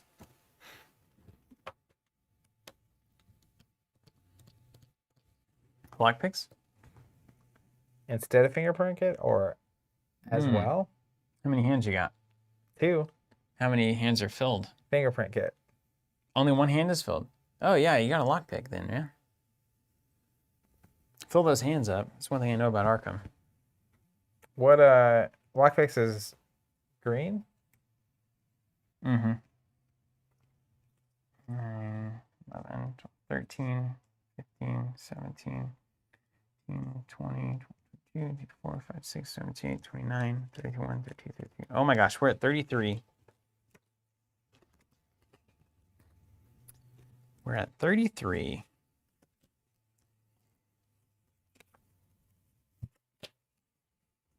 And then we got to look at skill cards just a little bit. Guts.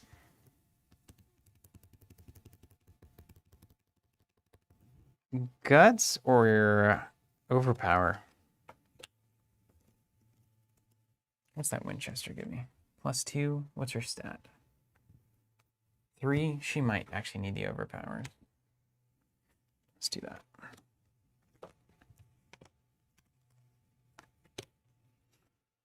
Yeah, I guess there is always Hawkeye. Ornate bow. Everyone was saying Ornate bow earlier because it's the only way for it to actually do damage. Mm-hmm. I don't think it's Hawkeye.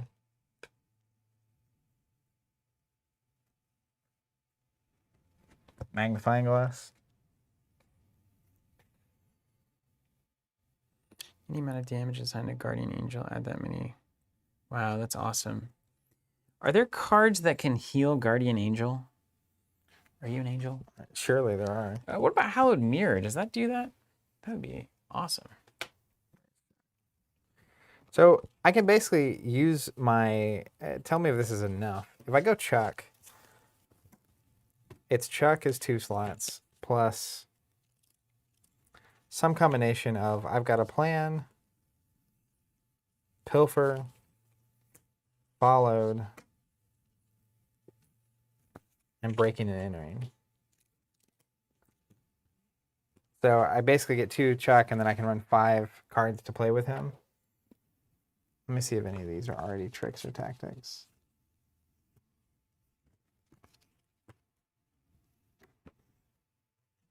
Nope. Got my gun pile over here. Gun pile's awesome. Every time I look through it, I'm like, yes. Emergency aid? Yeah, emergency aid would heal. The mirror doesn't? Hallowed Mirror? Yeah, and or ally assets. But I don't... Oh, It's yeah. not an ally, is it? With Chuck, I also have sneak attack, and I've got a plan. I already had said I've got a plan. Is Guardian Angel an ally? Because it's not. It's an asset. It's an asset. It doesn't have the ally icon. Yeah, I'm not convinced about Chuck either. So I'm gonna keep a Chuck stack here. Chuck stack. I don't think Guardian Angel's an ally. I would love that to be the case, though. Then I would Hallowed Mirror and heal that Guardian Angel.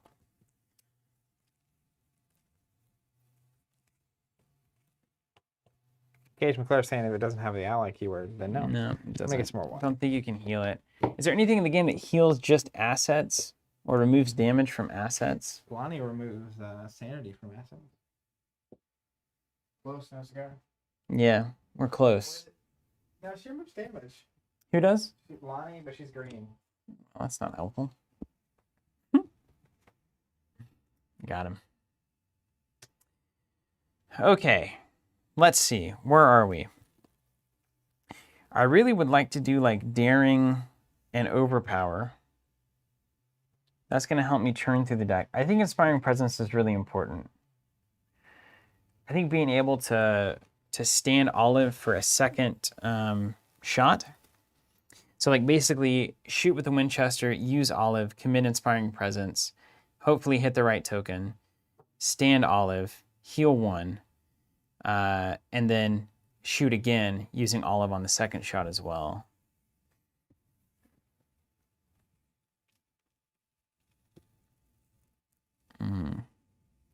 So I like these. I think Inspiring is a tier 1 include here.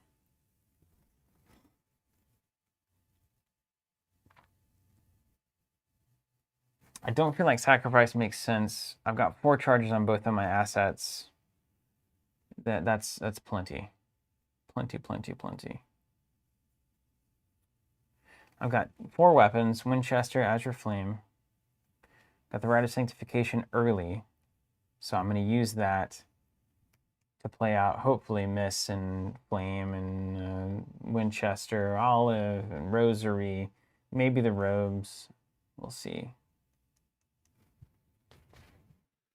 Scene of the crime instead of evidence is interesting for me because ultimately I'm building towards a sniper type. So like I think the first thing I'm gonna get, which is just funny to say out loud, is the telescopic sight. Wow,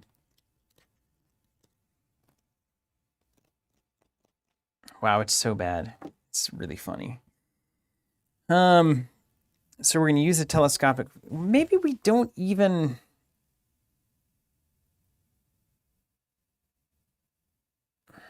What's that other gun? Springfield is so cool. No, we'll use the sight. So that's our. We're gonna use telescopic sight as our first include. It's gonna come in here. So I'm planning to be away from the action. Evidence is so good.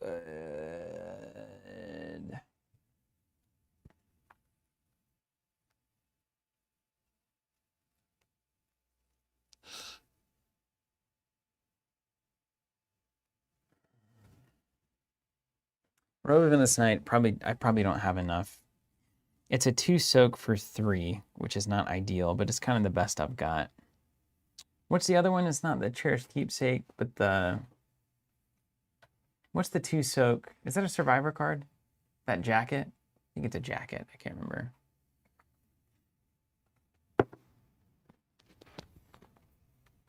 Yeah. Yeah, well, enemies will engage us. That's fine, though. We know it's not going to be ideal. That's why we got warning shot. Get away from me. And really, that's why we've got miss. Miss is clutch.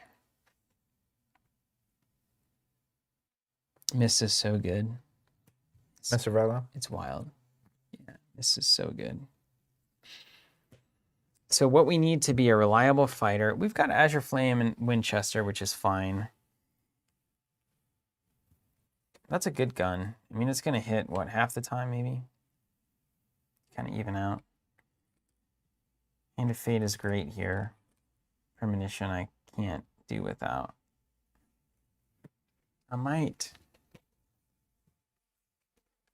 just play into the strategy really hard. He's got a point. Min-max. Min-max. You've got to delve. Daring makes a lot of sense for me because I'm going to be doing shots that ignore retaliate. So that has some pleasing synergy. Space. I think every mystic has to run 2 Drawn to the Flame. I don't know how you don't. You also have to run Delve Too Deep. And Ward of Radiance. I think I can hit that. Evidence is clearly going. Vicious Blow has got to be in. 1 cash and 1 prepared for the worst. Neutrals. Keep not looking at neutrals. That's a problem. That is a problem. They're not terribly exciting. I need skill tests. 2, 4, 6, 8, 10. 2, 4, 6, 8, 10. 2, 4, 6, 8, 10. Okay. So I've got 4 cards floating.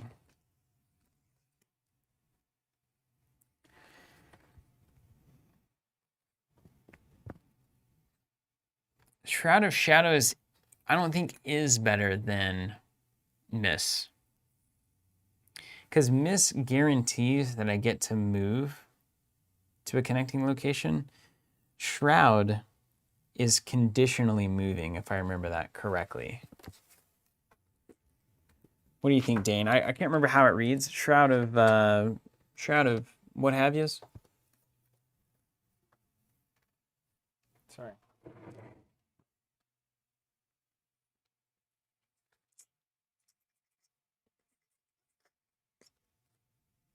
Does Shroud have a conditional move? Is it over here? And where did that little weird... I think it's right here. Shroud of Shadows. If you succeed and the enemy is non-elite, you may move it to a connecting location. See, I feel like this is going to be most relevant when we have an elite enemy that is problematic. I'm going to have to miss it, move away, and then start shooting it. So anyways. Yeah.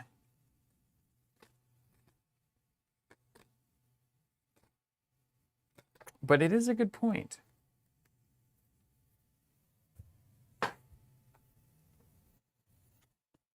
But try, like if I'm moving a monster so that Zach can evade it, it's already evaded. If I succeed, so that doesn't really help us. Yeah, miss is more reliable. It's also only 2 cost. It's 4 charges instead of 3. I'm a huge miss fan. Okay, so 4 cards trying to get in here. How many practice cards do you need to be running for practice makes perfect to matter? At least 6. It's my hot take. 1 warning shot can go.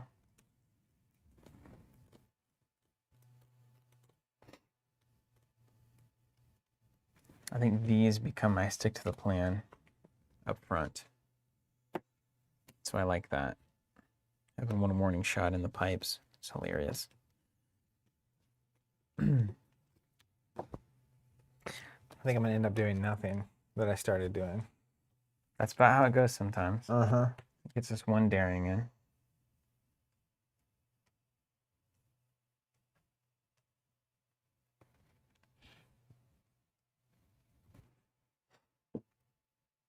Could do 1 Rite of Sanctification, but it's just so good. Now, I won't need it as much if I go into...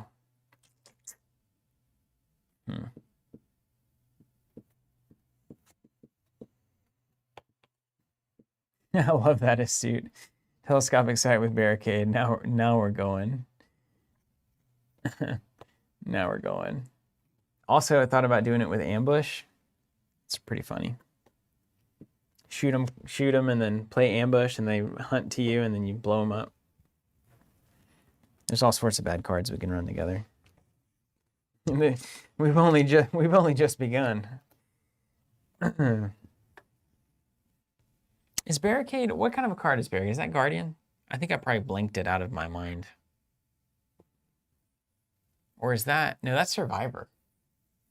It's a Survivor card.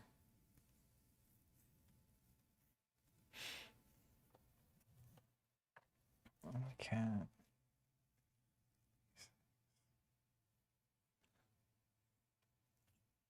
Oh, Seeker's Barricade, yeah. That's too goofy. We can't do it. No more curveballs. All right. We're not going to have room for the robe, so they're just going to get out. It's a permanent They out. gone. But I do need a delve, and I feel like I need 1 more daring in here. Word of Radiance, I'm looking at you, man. You only run a 1 delve? Yeah. You only ever need 1. That's right. Or, I mean, in a big way, I can just cut Rite of Sanctification.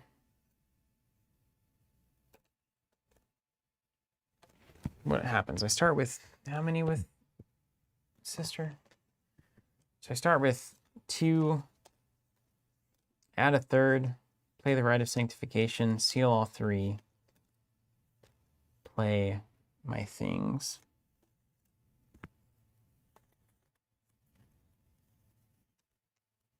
It's true. You know, I might be able to cut voice. I think I maybe choose between Voice of Ra and Rite of Sanctification.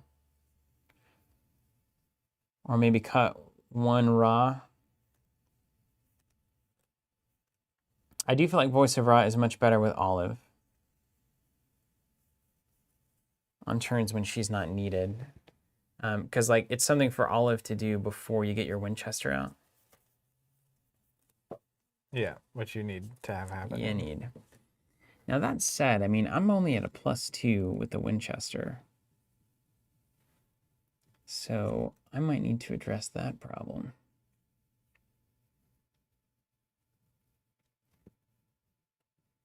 Huh.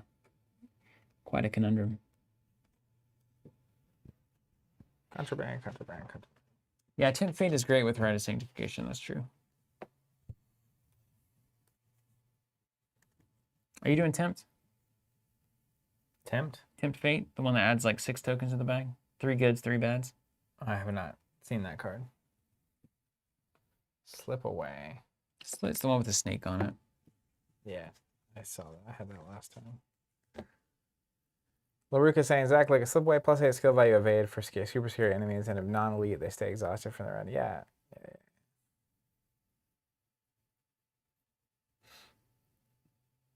Big Kahuna saying, Voice of Ra is great with Olive, but bad with Blessing. Mm-hmm. That's true. I could just drop those. Let's go here then. Jerome, what's the cipher?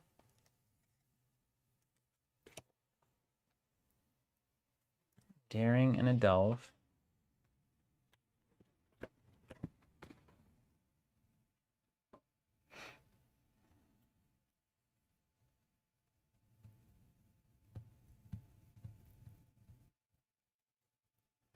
Does Ward of Radiance need Tempt Fate? Something inside of me says yes. I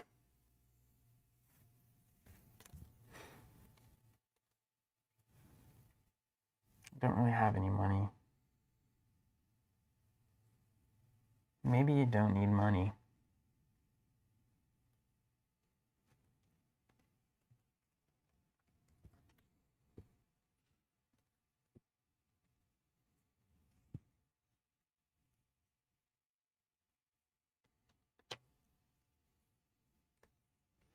Yeah, Wretched Daniel, I can roll with that. I mean, the problem is you're adding an equal number of curses, but I guess still the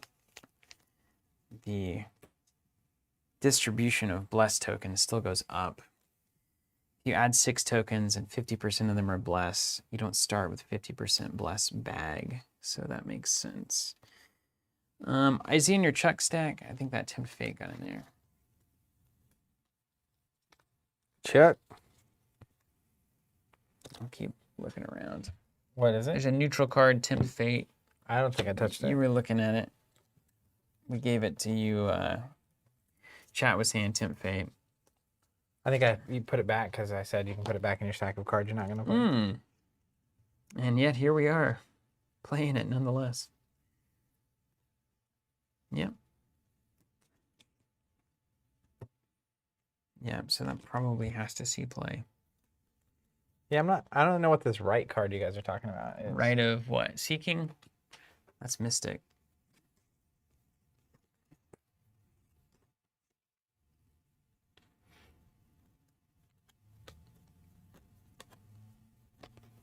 Where do you put these Tempt Fates, though? Oh, it's so hard.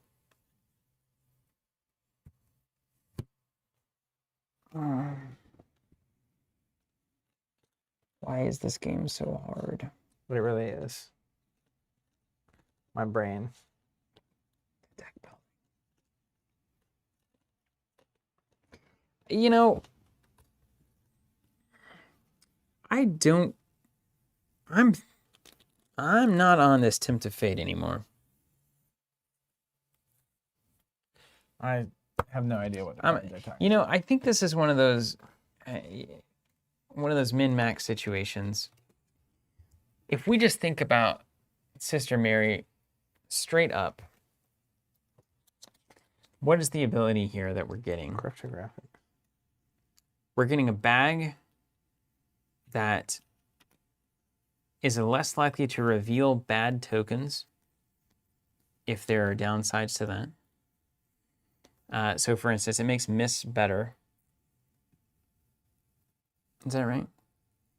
No, because you would drop it in and draw another one. So the That doesn't matter there. Voice of Ra, it's worse with. Rite of Sanctification is good. Nothing else is just straight up a reveal a token thing. So it doesn't matter for us there. We're just going to be more effective, assuming that our scenario card doesn't have a lot of -3 tokens in it, or better.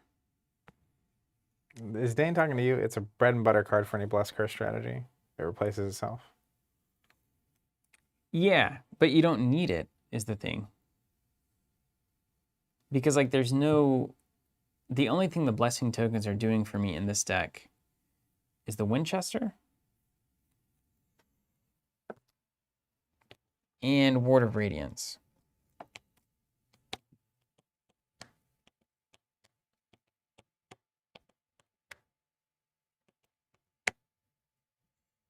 Edmondo saying remove Hand of Fate. It costs 3 for a low impact event. You won't have money for that. Could be. Laruka saying Rite of Sanctification. Yeah, it's in there. Then add Blessed tokens to the cast equal to the attacking enemy's total. I mean, probably a 1-of. I could run a 1-of at that. Hand of Fate. I think that's reasonable. Which of these do you think is better? So we have lockpicks, standard. There's also what they were saying, the cryptographic cipher, 3-cost asset with 3 secrets on it. Okay. You can fast action, exhaust it, and spend a secret to investigate your location at +1 shroud. Mm-hmm. You can take an action to exhaust it and spend a secret, -2 shroud for the investigation. So you have 3 secrets. You can either exhaust it to get -2 shroud, or you can fast action, spend a secret, and get a free investigate at that location, but it's +1 shroud. Oh, okay. I got you. What's your investigate skill? 4, 5 once I get low out. Does it get better? 3 secrets? Do you have a way to give anything secrets? I don't think so. Not currently. I'm not sure. I feel like the lockpicks is just you Yeah. can grab a clue. Just doing if you're gonna spend an action to do something, making sure you actually do it is pretty important.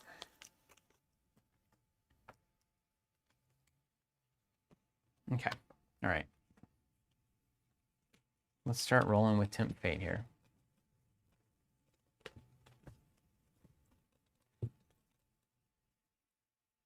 Got one more cut. We'll get one more Tempt Fate in here. Let me find the experience lockpick. Mark cut 1 Azure Flame. I'm doing it. That's a good cut. That's a strong cut right there. Strong cut.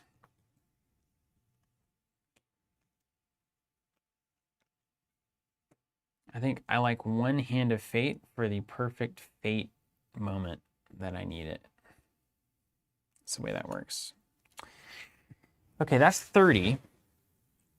We've got 2 weapons, plus the Azure Flame is 3 weapons, plus a weapon search. So we've got 4, like, you know, weapon-y cards. I think that's good. Oh, I see what folks are saying. The cipher, because you can fast action, get a clue, evade the enemy that's on you. Makes 1,000 times the sense. Yeah, that's the correct idea. Okay, this is what I'm going to start with. I see that. Pretty much just a hot mess here. I am with you, man. But I'm close.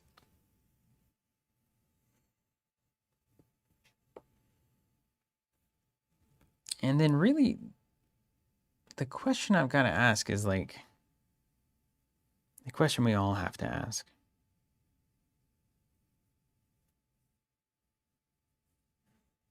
Why am I running telescopic sight?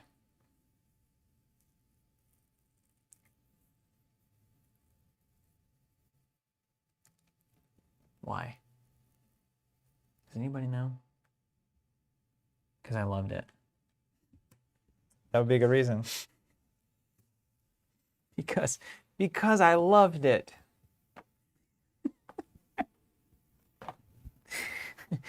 I may end up upgrading into that Springfield just because it's so good.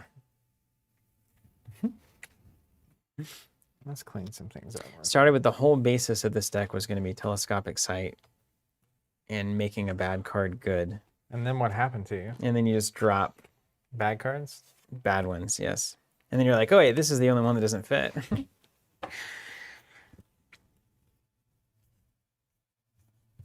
But I think I might run that Springfield. I think I might go into that and just go all in.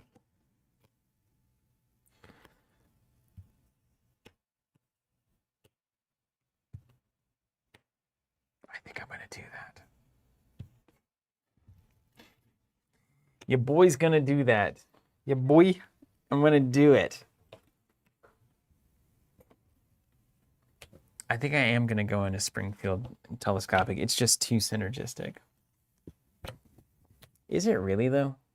I guess that's a better question. So the sight at that point is giving you... Hit something at a connecting location is the only point of that.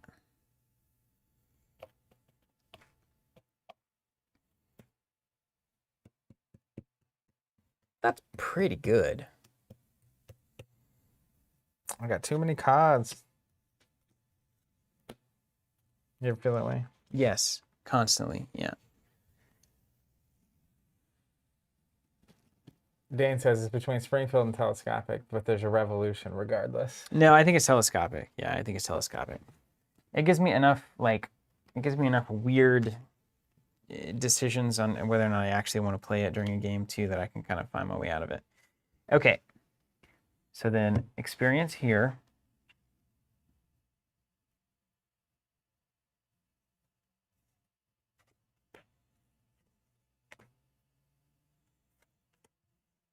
I'm going to drop Warning Shot right now. I can't spend extra ammo. That's crazy. I just need Mist to do work. So let's drop that. And then, so I think that throws Azure Flame back in. Or Dynamite. Do I even have the cash for Dynamite? A Dynamite off a Rite of Sanctification for 3 is pretty good.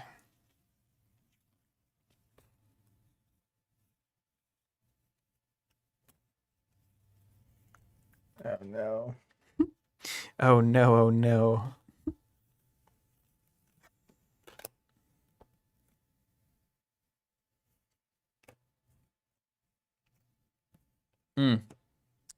Guys, Radiant Smite. Why did nobody tell me this card existed? Okay, so upgrade path, upgrade path, upgrade path. Focus on what matters. These cards are all out. Gone. Badunk. I'm not upgrading to the Springfield. We're sticking with the Winchester. Defiance, we're not going to run. None of these cards matter. Is there an upgraded fingerprint kit? Well, I feel like there was or should be.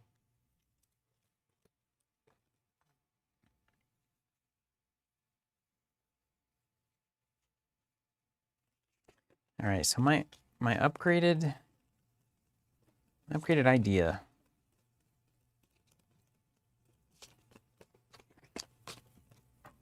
Custom ammo. Eat lead. Do a dynamite. Let's do a dynamite.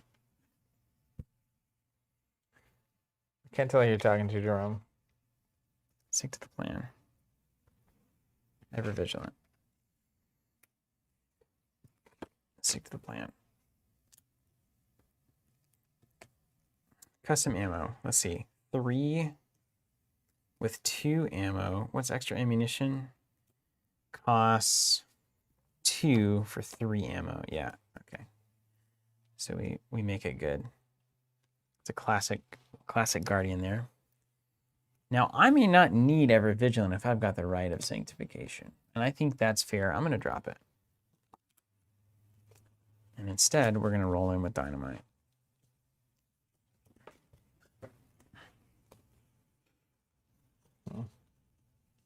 Where's my Dynamite? Whose floor is this? My floor, not my problem. All right, Zach. This is out. Clear the decks. Clear the decks.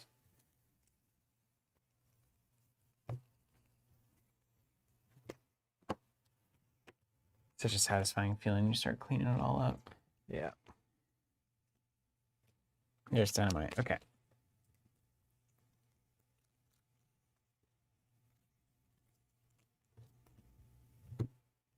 Okay. We're close now. This is going to be my stick to the plan, which means I put a dynamite in now. Okay. All right, so then my experience. What's trying to get in? I'm going to build a 24. 6, 7, 8, 9, 10, 11, 12, 15, 17, 19,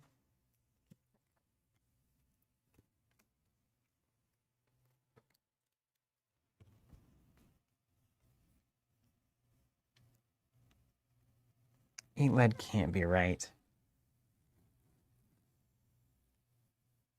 It can't be right.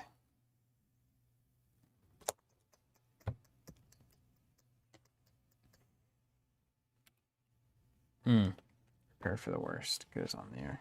That's right. Okay. So we've got some options on that. Sacred Covenant. Nobody runs Eat Lead, right? Can you possibly run Eat Lead? Supply tokens are not charges, right? That's right.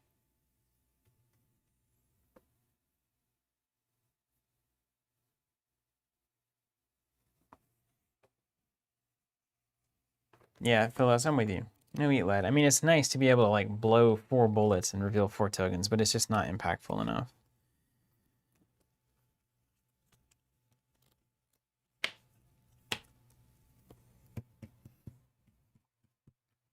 We're definitely going Marksmanship. Trying to get in there. You think Deduction or Eureka's better? Oof, Deduction. Every day. Yeah. Anytime you can get more than one clue, I think I just die.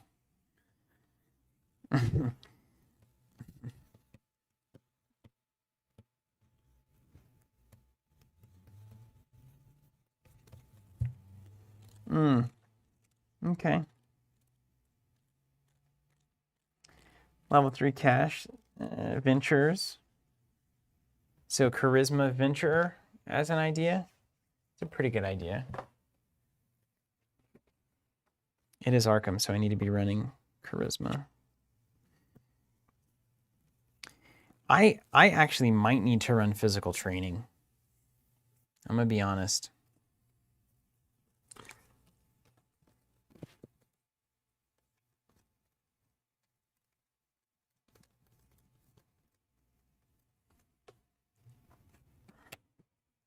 Dance and fits on stick to the plan.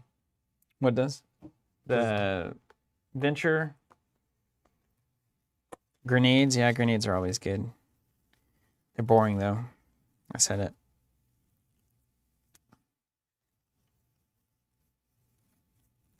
Okay, venture. 1 supply. Place 1 supply your ammo on an asset controlled by an investigator. Ooh, venture, you're expensive. We might be on some hot tech here. What do you got?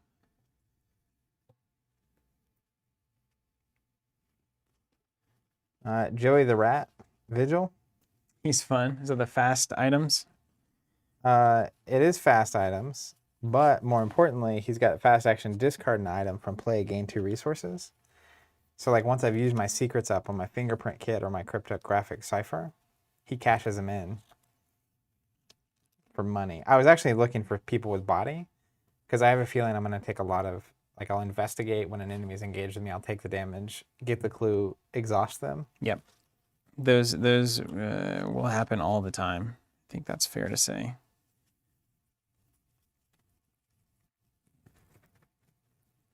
Ooh, I gotta put Mary in this armor. Oh my gosh, that's so cool. How cool is this armor? I'm already, that's done. Nuns with guns and armor. Nuns with guns and a breastplate. Come on.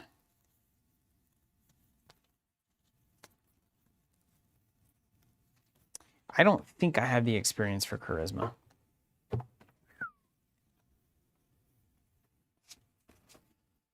I don't think I do.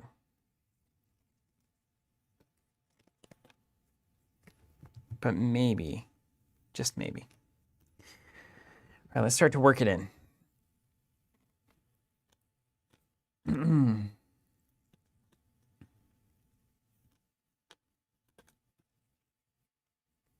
I do need more bullets. I just do. 5 on the Winchester. 7 by the time you get the custom ammo. I feel like I need a backup. Oh no, I'm down to 1 more cut. All right, Hand of Fate, you're gone. Get out of here. We don't need it. 6, 12, 15.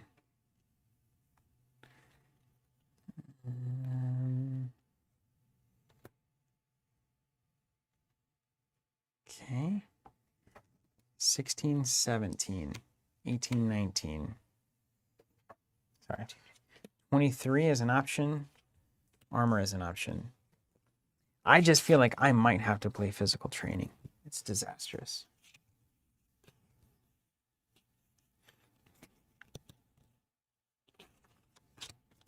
Yeah, armor is a waste. I think I'm with that.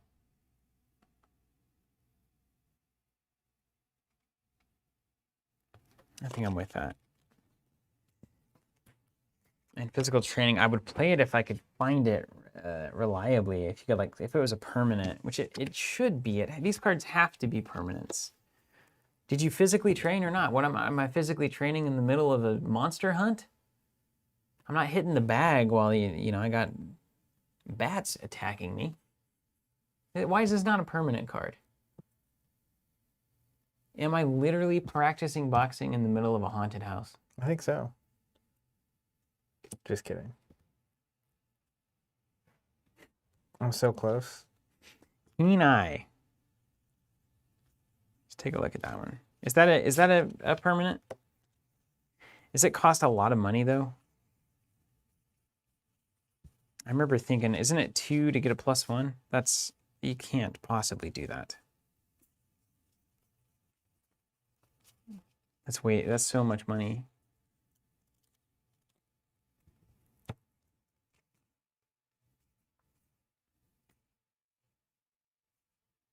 Okay.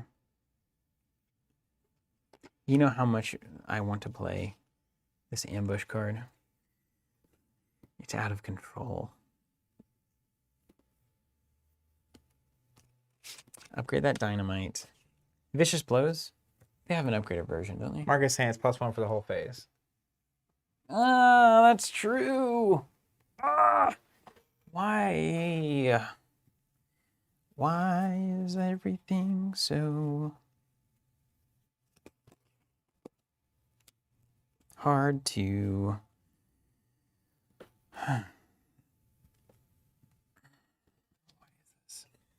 Why is this so hard? Do we enjoy this, right? Mm-hmm.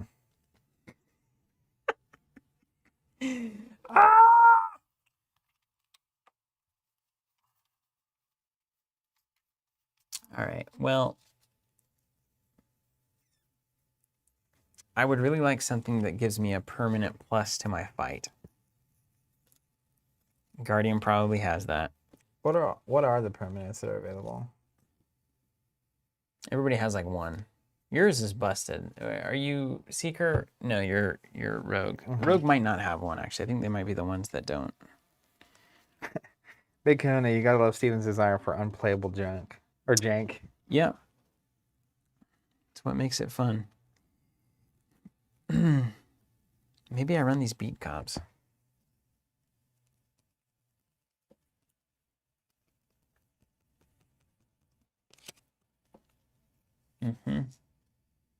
Hold on a second. Who are they saying well prepared for? That would be me. I don't have any assets that... I literally don't have assets that have that on them.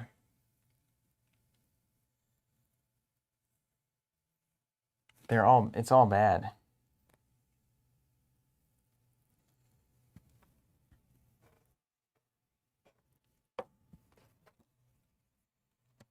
Maybe I'm just gonna go with beat comps. Yeah, I think I'm gonna have to. I'm just not even. Oh, B cops are so good. We've got him, ladies and gentlemen. We've got him. I do love the beat cop and the guard dives. Yeah. Well, beat cop that +1 that just allows me to actually punch things. 4 is not quite enough in the game.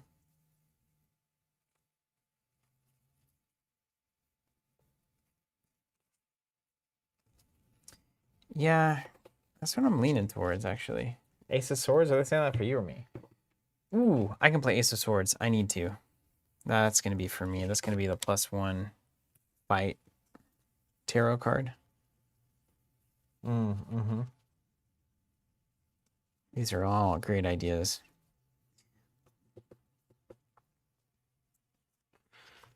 Oh, man. Do we even... Well, we have that somewhere. I know that.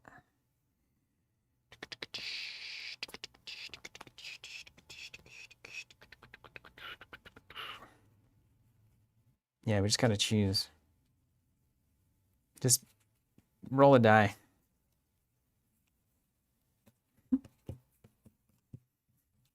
Not doing it. All right, I'm at 30. Good. But we got there. Man, this was a struggle. I'm gonna have to put it on the Deckbuilding too and just make sure my stuff's not wrong. I only currently have 14 experience planned out. Yep. I'm not sure what else I'm gonna do. Here we get to the hard part. Finding things that are worth upgrading into. I think I can find some. First thing I need to do is see if there's experienced versions of the cards I have. That's right. That's a good first place to start. Ones that are worth running. Yeah. So I'll probably go double beat cop, charisma, olive. Ooh, that's tough. That's so tough.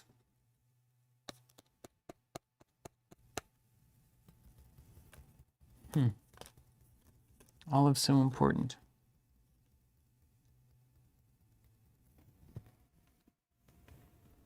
Oh, wow. Someone mentioned Connect the Dots earlier, and is it good? Let me tell you. It's 4 cost fast. After you discover the last clue at your location, discover 2 clues at a location with a lower printed shroud value than your location. So I can discover 2 at any location and exhaust the enemy, or a third clue there. That you got some really good tricks with her. No, I'm not going charisma. I'm not doing it. Not doing it. I'm changing my life. Change your approach. We only need to hit once. It's going to be a big snipe deck. So not good. We're back. There's not an upgraded drawn to flame. I know that. Cash. When in doubt, play a card that might not be any good. That's right. Okay.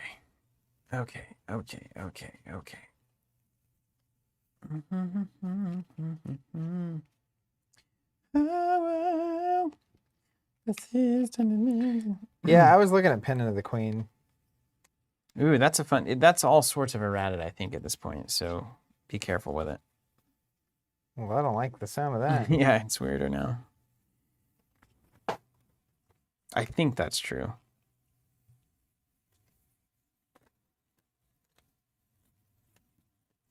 Okay, level cash 3. What are you doing?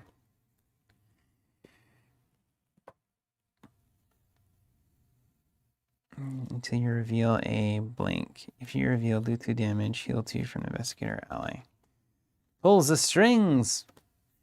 Reveal a card in your hands, you're for them to copy that card.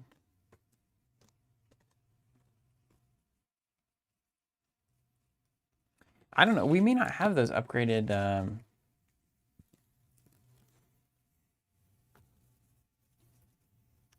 Upgraded what? Upgraded emergency cache. Oh, I have them. Yeah. Level 3? How are they? What do they do? Supply tokens on assets I control. Nope. None. It's the old venture ammo combo. That takes too long. I don't see how you could possibly pull that off. I'm gonna need more ammo.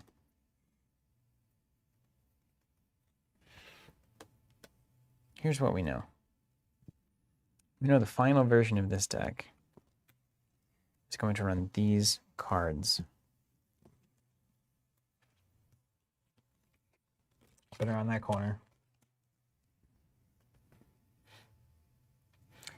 I'm gonna go an extra. No, maybe not. Okay. Then I'm gonna upgrade my Vicious Blows. I'm gonna add Marksmanship and a Sacred Covenant. Let's see where we're at. 6, 12, 15, 17, 21, 23, 24, 25. 25. I'm happy to build a 25. 25 what? 25 experience. Yeah. So these go here. That's not a sub.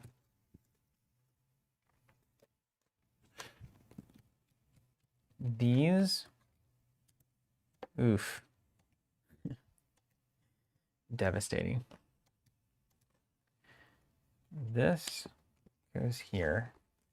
No sub needed. Oh, we'll cut one Drawn to the Flame for one Marksmanship. I found my experience. Then we've got 3 cards we need to cut. For my telescopic sights and my custom ammo. All right, so what are we doing? We are going to cut. Will you be getting juiced on getting more clues as you go along? What do you mean by that? Like, as you get more experience, will you be getting more clues? I think I will get a lot of clues. Okay, so I'm going to plan to drop Drawn to the Flame eventually for a telescopic sight.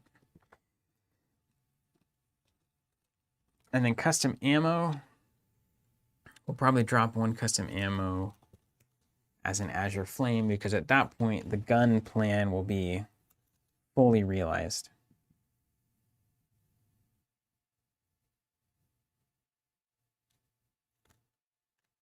Okay, I think that makes sense. Okay. I think we're done. I've got my upgrade stack. I've got my path. I'm not adding any weird cards that I could be upgrading instead of overriding. Has it happened?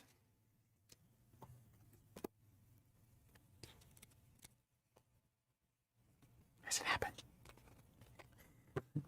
I don't know. It's done, man. I'm done. Don't you just want to immediately play these decks though? I'll see you next week. That So drives me we'll use these insane. decks next week. I'm gonna build my other deck I'll build my other one, yeah, on the DB in a deep before moment of respite. next year. I think I'm gonna try to slide one Connect the Dots in. Seems right. Seems like a Zach Bun move. Yeah, it sure does. I think this is fine. Okay, so I'm going to hold on to Drawn early, and then I'm going to drop that over time. But I feel like an Insta-2 clues in some of these early scenarios is probably going to be worth having. Help me out real quick. Okay. Oh, I need the Ace of Swords, which I don't have. Do you have the tarot card somewhere special? Yeah. I'll get them for you. Fancy ones? All right. Here's my current game plan. You ready for this? Yep. Just to make sure I'm not crazy. I have 2 Crack the Case Mm-hmm. and 2 Faustian Bargains. Mm-hmm. Both are money cards. Mm-hmm. And 1 Lone Wolf. Beautiful. That's my economy. 5 cards. Yeah, plenty. Seems good. Yeah. And I have 4 card draw cards. Lucky Cigarette Case. And Pickpocketing. Mm-hmm. And I could have 2 of these going at the same time, which is going to be crazy. Evade an enemy, draw 2 cards. Right? Yeah. That's Super solid. unreal. So that's step 1, nucleus. What are you doing with all those cards? Yeah. First thing is getting clues. So I have fingerprint kit and cryptographic cipher. Fingerprint kit is obviously fingerprint kit. 2 hand slots. The Perfect. cipher is the fast action investigate for me to do my thing. Perfect. Then I have the auto clues, working a hunch. So it's fast. That's like the best card in my deck, obviously. Yeah. Basically, pay 2, get a clue, evade an enemy. Or get 2 clues. Yeah. Intel report, same thing. Discover a clue or 2 clues. Or I pay extra and discover 3 clues. Or I pay extra and discover them from downtown. And then evade something. Does then it evade the thing no matter where the clues are discovered? Wherever Wow. you discover the clue. Wow. That's incredible. Yeah, yeah, agreed. That's so good. Then I also have seeking answers. It's a 1-cost investigate, but I investigate my current location, but I can discover clues at a neighboring location. Perfect. So if I go to like a great. 2 shroud and I can grab 2 clues, and the upgraded version, that's even better. So good. That's in this stack. Yeah. That's your clues for evade stack. Yeah. Then I have my Wily stack, which is shortcut, Yeah, shortcut is always a card you like to see. obfuscation. So it's a fast action. When I take an attack of opportunity, I can spend a charge to cancel it. That's so awesome. Because like I don't know how that card exists. what I want to do, obviously, is like I have an enemy on me. I can investigate at that location, get the clue, trigger her ability, exhaust it. It's the card for her. Yeah, and I currently have 1 narrow escape. It's fast, cancel an attack of opportunity, then I get +2 to my next skill test. So if I investigate, I can cancel, get +2 to that investigate immediately. Yeah. Now, I had 2 here forever. We'll come back to see if I need that. I'm actually still looking for space. 2 deduction. That should be 2 perception. I don't know how I got manual dexterity in Oh there. no. Where's the neutral? Oh no. There might be some in there. It's been a process. Yeah. Oh my goodness, this isn't neutral. Here. What This is, one then. what is this wild stuff? What do you need? The dex or Perception. the perception? Here you go. I doubt you would have it in yours. And then this needs to go back to the neutral pile. So that's just good value, investigate stuff. I currently have 2 art student. The first thing I'm doing is upgrading that to Lola. 'Kay. Because Lola can spend money to get a clue as a fast action. That's great. Which is Yeah, amazing. Totally great. Then I have connect the dots that I want to get in. I don't Expensive. know. It's expensive. It is 2 books as a skill test card, but it's literally a fast. After I discover clues, I discover 2 at another location. So if there's an if there's a location with an enemy at it, I can literally play this to get 3 clues there, or discover 2 and evade the enemy. So I feel like that's a really good 1-of tool. That is a pretty good one. That's a moneymaker tool. Or a 2-up. But I'm currently at.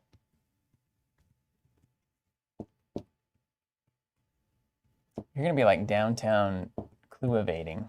This is 30 cards. Call it good. Done. Well, I don't have this in it yet. Oh. This is what I'm saying.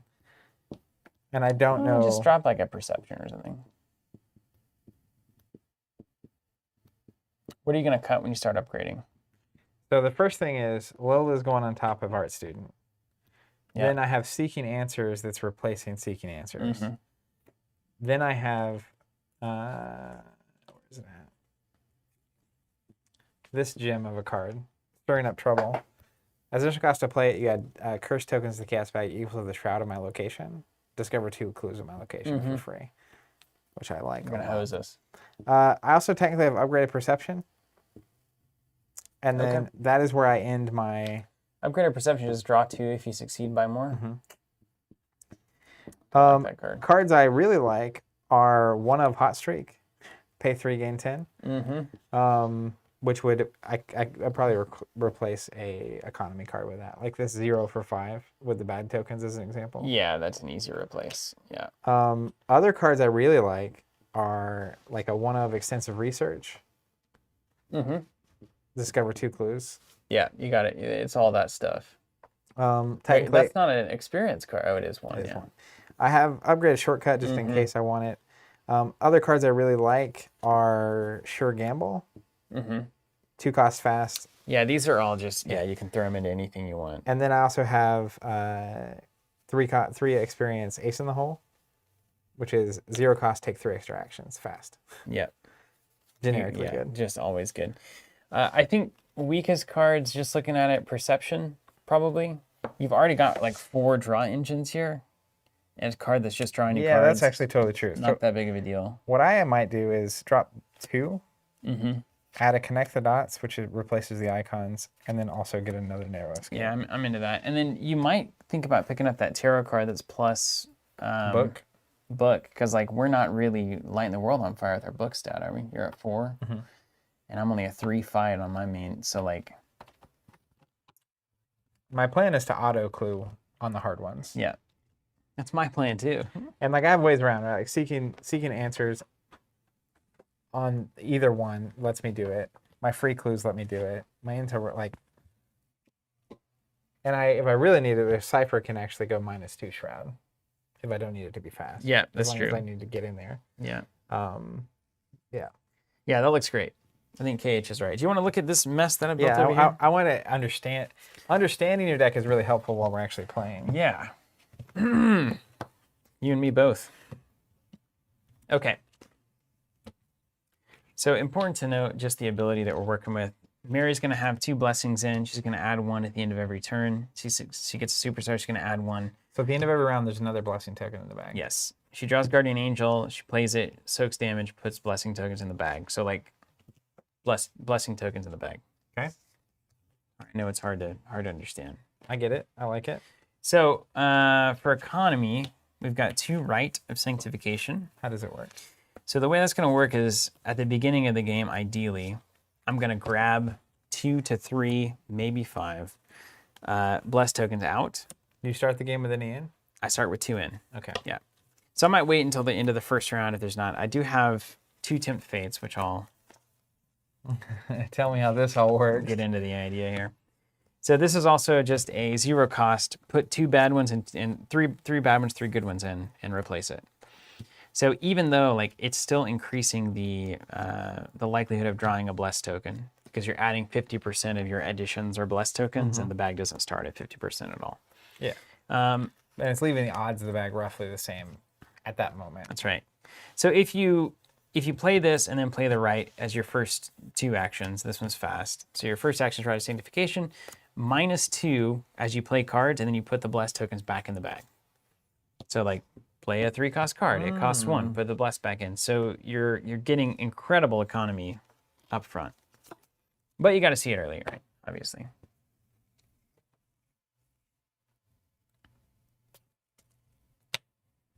Wow. So you seal 5, you release 1, reduced by 2. Yeah. So you get 5 -2s potentially. That's right. But it can also hose you if you don't play enough expensive cards. They're just stuck there. So I'll have to find the right notes. So that's economy, and then we've also got some cash, literal cash. So basically 3 economy cards. I really just need to hit a Rite of Sanctification early. If I don't see it, cash is going to smooth over kind of the veneer, and then Rite of Sanctification probably doesn't get played. Sure. Then because I'm fighting, I've got the Azure Flame spell. Okay, you were saying this a lot, and I didn't really know what was and going the 35 Winchester. So Azure Flame is just a pretty basic mystic, like shriveling type spell. 4 charges, it does 2 damage, and it uses your brain instead of your fight stat. So it's a 4 base attack for me. Okay. I get 4 charges. If you reveal a pause like a +1 star or 0, I take a damage. So I'm not worried about it. I put it on Guardian Angel or whatever. Yeah. And then 35 Winchester is really the whole idea here. So 5 ammo. This is where we ended up, right? Yeah, it's horrible. 5 ammo, +2 to the attack, so you're attacking at 5. If you do a positive token, so a +1 is 0, a superstar or a blessed token is revealed, it deals +2 damage. So it's a 3 damage, 5 ammo gun. So your goal is to load the bag with tokens and hit 3 damage attacks for that gun every time. That's the idea. And that's why you don't want to have all your blessed tokens in Rite of Sanctification. That's also why you don't want to have a bunch of cursed tokens in there. So it's kind of a, you got to draw what you draw. Make sure you're keeping it right. So the 35 Winchester, is literally, it's basically just a fancy 1 damage gun unless you hit the positive tokens. So obviously what we're trying to do is hit the positive tokens. So that's where Olive comes in. So draw 3, resolve 2. Now, of course, resolving 2 means you hit a positive token. So let's say that gives you +2, you draw a new one. It's still a pretty significant negative modifier to the attack. So as much as it's guaranteeing that I'm doing more damage, it's also, I only have a 5 stat in the gun. So I'm not sure that I even should be doing that. You will be really acing some weaker enemies. They're gone. Let me tell you. Okay. Rosary. None stuff. Miss of Riley is my evade spell. Yeah, I know that one. You Evade know, and move. 4 charges, evade and Love move. it. You That's love going to it. be good for later. On that, we've got some other prepare for the worst. By the way, Northern Light says, Stephen, important special tokens that don't have modifier count, like cultists, count. Oh, okay. They don't have anything that is a 0 in the grand scheme of things. Yeah. Okay, that makes a lot of sense. But I still feel like I'm not quite strong enough to do so. That's where daring comes in. Okay. +3 whenever you're attacking or evading, and then you're gonna test ends. You're gonna draw a card. So like it's a solid +3. It's important to remember too, like most scenarios, you're not overloaded with crazy enemies. It's like right. one that you really need to punt. It's like when you really need to go for one, you can. Yeah. And you can you do it from downtown? Did you figure that out? I will once we get 6 experience. Okay, great. Or 3. Yeah, that's fine. At least 3. Surely they won't send a big monster at us on the first. Right. Vicious Blow is also, of course, here. +1 to the attack and +1 damage. And what's you're a 3 physical natural? El natural? Yeah, 3 physical as a nun. It's not terrible. We've also got Dynamite Blast. Just in case. Just a little. Are you building for the stick to the plan? Yeah. Okay, I am building for that eventually. Because the dynamite on stick to the plan is the money. Yes, we're going to be putting that together. All right, then we've got Inspiring Presence. I think this card is actually really important in this deck. It's going to buff the attack by 1. It also, if you need it, you can do it in a clutch, mental test or book test, but it's going to stand Olive. I think that's important in situations where I need to potentially, in the dream situation where I'm looking to do 6 damage in two actions with 2 shots from that Winchester. And the Winchester doesn't exhaust. No. So you shoot with the Winchester, use Olive, put in Inspiring Presence. It's successful. Olive stands. You shoot again, use Olive. So when we need 6, you have a chance at getting 6. That's the You idea. gotta just have outs. Now, you got Premonition just to see what you're about to draw, because then you might not even need to use Olive. Yeah, sure. Which is that's always actually nice. really nice. You got Delve Too Deep because, Got to. I'm doing 2 Drawn to Flame early, just immediate 2 clues. Yeah. I like that. You can't hate that. And then finally, Ward of Radiance. This is that new card that changed your entire deck. So it's fast. It's like Ward of Protection, but it costs 0 and it's fast. You can always play it. And then reveal 5 random tokens. If one of them is a blessed token, you cancel the effect. Or a superstar. So you take a chance in the bag. So you really need to have that bag. You really want those blessed tokens. And then Olive, of course, is going to be able to buff that too if I need to. So you can basically do 3 + 4 from Ward of Radiance. And that's it. And then as we go along... Yeah, what's your upgrade plan? Well, the first thing we're going to do is we're going to do the things that are really what we're here for. Telescopic Sight onto the 35 Winchester. Rite of Sanctification makes it easy to play both of those. It costs you 3 total. You can get in there. And Telescope, that's what let you shoot from 1 away. So here's the things that it does. And it's horrible. But it's great. See, fast action, pay 3. Okay. Attach it to a firearm. Now I'm not just going to attach this willy-nilly. It's the moment that I need the scope is when I'm going to attach it. Yeah, sure. You don't want to waste your time. Yeah. Now, once you attach the scope to the gun, it can no longer be used to attack enemies engaged with you. So you can only shoot from a distance. Or really only anything that's evaded or otherwise disengaged. Synergy. Our characters, we're back around. That's it. All right, I'm back. But when you perform a fight action using the attached asset, you exhaust Telescopic Sight, and then you attack a non-elite at a connecting location. So if something's over there, I can just walk up and shoot it. So the only way for you to attack an elite is if they're exhausted, if they're at your location not engaged with you. That's correct.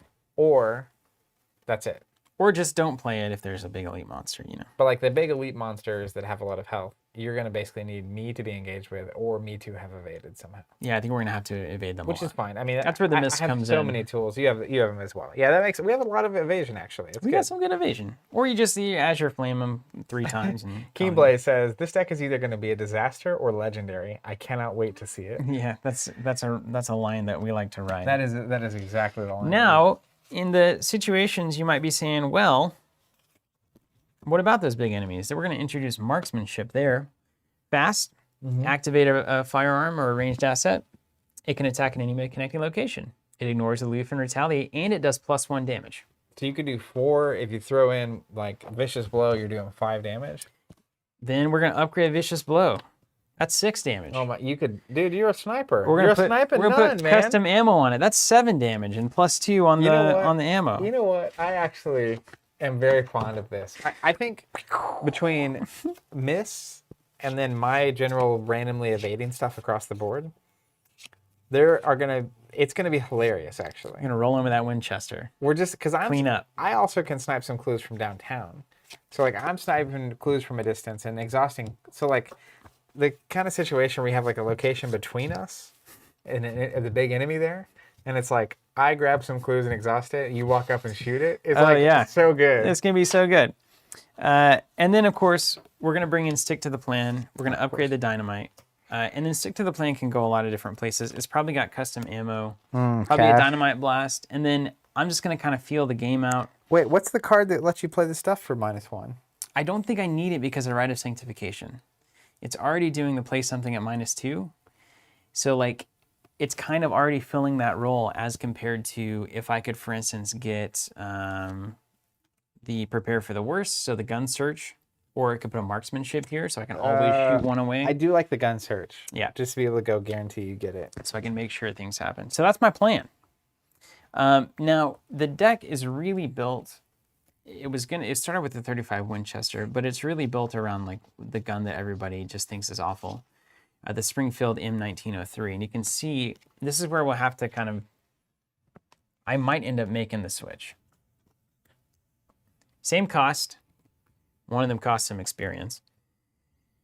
But this one's a +3 and it's a static +2 damage for the attack. Yeah, that is just strictly better. Yeah. But it has 2 less ammo. I know. So I know. You know. But also the 35 Winchester, how many times are you going to whiff on that blessed token? How many times? Chris said, I'm playing this exact pairing in a 2-player campaign right now. We call it Pray and Spray. That's perfect. Yeah. Sorry, what were you Perfect. saying? How many times can you really count on revealing a +1, a 0, or a star? I want to know the odds. So like, let's say Well, it depends on our bag, I guess. if we have it, what's the standard bag? What's the standard bag? So you're looking for +1. So there's probably what, 2 to 3 zeros, 1 to 2 +1s, and a superstar. There's usually like 1 +1, a superstar, and then like 2 or 3 zeros. So you're probably like 1 and 3 before you add any blessed tokens. Yeah. But if you add, let's say there are 5 blessed tokens. Right. There's a max, right? Is it 10? There's a max of blessed tokens. Oh, I didn't know. Yeah. But I think it's like 10 or something ridiculous. But even if you had 5, now your odds of hitting are 50-50. If you don't have any other way of like making it happen. Without like olive. Yeah. So you add olive, you get a little bit better. Well, you get 50-50 3 times, right? And every time you miss, it gets slightly better. So 50-50, even just 50-50 3 times means that you should hit about 87% of the time with olive. Now, what you hit after the blessing token. Do we even hit the thing? I guess is the question. Yeah. You wouldn't do the damage, but it might not be the monster. It's a -3, -4. You know, like it's like no. So that's what I'll be looking at, and then like if it's just going poorly, I probably will just sub in a different gun or otherwise. I like it in that you have 5 shots, so you can miss 2 or 3 times, and it's kind of as effective. It's not as action economy effective. Yeah. You know. Yeah. But you still get the +2 5 times. That's true. Yeah. So even if you're not doing the 3 damage, like I think it's a really good placeholder. And then if you feel like we're consistently not hitting, then you can make the switch. Yeah. Yeah, we'll switch it out. All right, that's it. And then the Sacred Covenant, the final. This is a permanent, and it just means that you perform a test once you reveal. you can put the tokens back in, the blessed tokens. Once around. Yeah, you ignore the modifier. So it's like, oh, Zach just took a test. He's 5 up. I'm going to put the blessed token back in. That's You so don't good. need the bonus. That's so good. Yeah. It's the sacred covenant. It's the sacred text. And I will be saying The that sacred text. constantly. The sacred text. Hey, Constantly. that was, I really enjoyed this. It was Yeah. a mental exercise that I haven't had in a long time. Because I haven't built for Arkham. We haven't built for Arkham like 3 months. No, it's more than that. It was 2 months ago that we started the last campaign, 2.5 months. So the last time we built for Arkham was probably 4.5, 5 months ago. That's true. Woo. Super fun. Yeah, that was super fun. We get to do it all again. That's right. So next week, I'm planning on us playing War of the Outer Gods with these decks. Okay. Get our feet wet. And then by the time we come back from Christmas, we also need to have the other decks built. But I think if I'm on Arkham DB, it will just go I'll get faster. on Arkham DB and make it happen. And Yeah. I'm doing min. Okay, so I can do min pretty easily. And I a will hilarious plan thing on, to say. if you want, you can sleeve I and can do get min your, very easily. we also technically have basic weaknesses, but we'll get that in the campaign. If you want to sleeve or put sleeves aside for yourself, that's fine. All right, That way we you did know it. what's going on. Here's a bunch of weaknesses. Cool. Boom. All right, everybody. Here's hey, min. thanks for joining us. It was a pleasure. I know it's not exactly the most, made for TV viewing. Another It's not boy exactly, is saying this was great to watch. not exactly can't miss television, but hopefully it was helpful or at least interesting, or at least it empowered you to try things that are probably not the best things Yeah, I to do. found those tarot cards for you. Great. Did you? Oh, you don't care. You decided not on the Ace of Rods. I'm gonna do the Ace of Swords, S words. Is that different than the Ace of Rods? Yes, different. Yeah, the word is different. 4 cups, Ace of Swords. Ace of Swords. I didn't know if there was a difference. Yeah, they're definitely. Anyways, also major shout out, chat. You guys are super helpful, just in recommending cards and whatnot. It really does feel like we're just like hanging out at the store building decks when Yeah, it's random really people are cool. walking in talking to you, and like various people who play know what they're doing. So that was great. I'm very much looking forward to trying this deck. I wasn't even looking at Trish until chat was recommending. Now I am gonna take this into Arkham DB probably tonight, tomorrow night, and start I'm gonna do the same looking thing. and drawing, test drawing, and And- maybe refining some stuff. That's part of why, like, even playing next week, you'll just Helpful. you get to try and like get a sense and then tweak and think about it. Because all of my decks, it's like that I, especially for Arkham, but in any game, it's like that slow process where you're thinking about it, looking at other cards. That's where sometimes the magic happens. That's where I Yeah. found Decipher Reality randomly. And you do some searches, and you're like, well, I need to buff my stat. And then you find the one card, you're like, oh, I should have been running that the whole Yeah. time. It's great. Yeah. Well, it's great to spend some time with everybody. Hey, have a great weekend, and we'll catch you Next week. Monday, hopefully. Join us for Monday. That's Come right. watch some champions. Take care.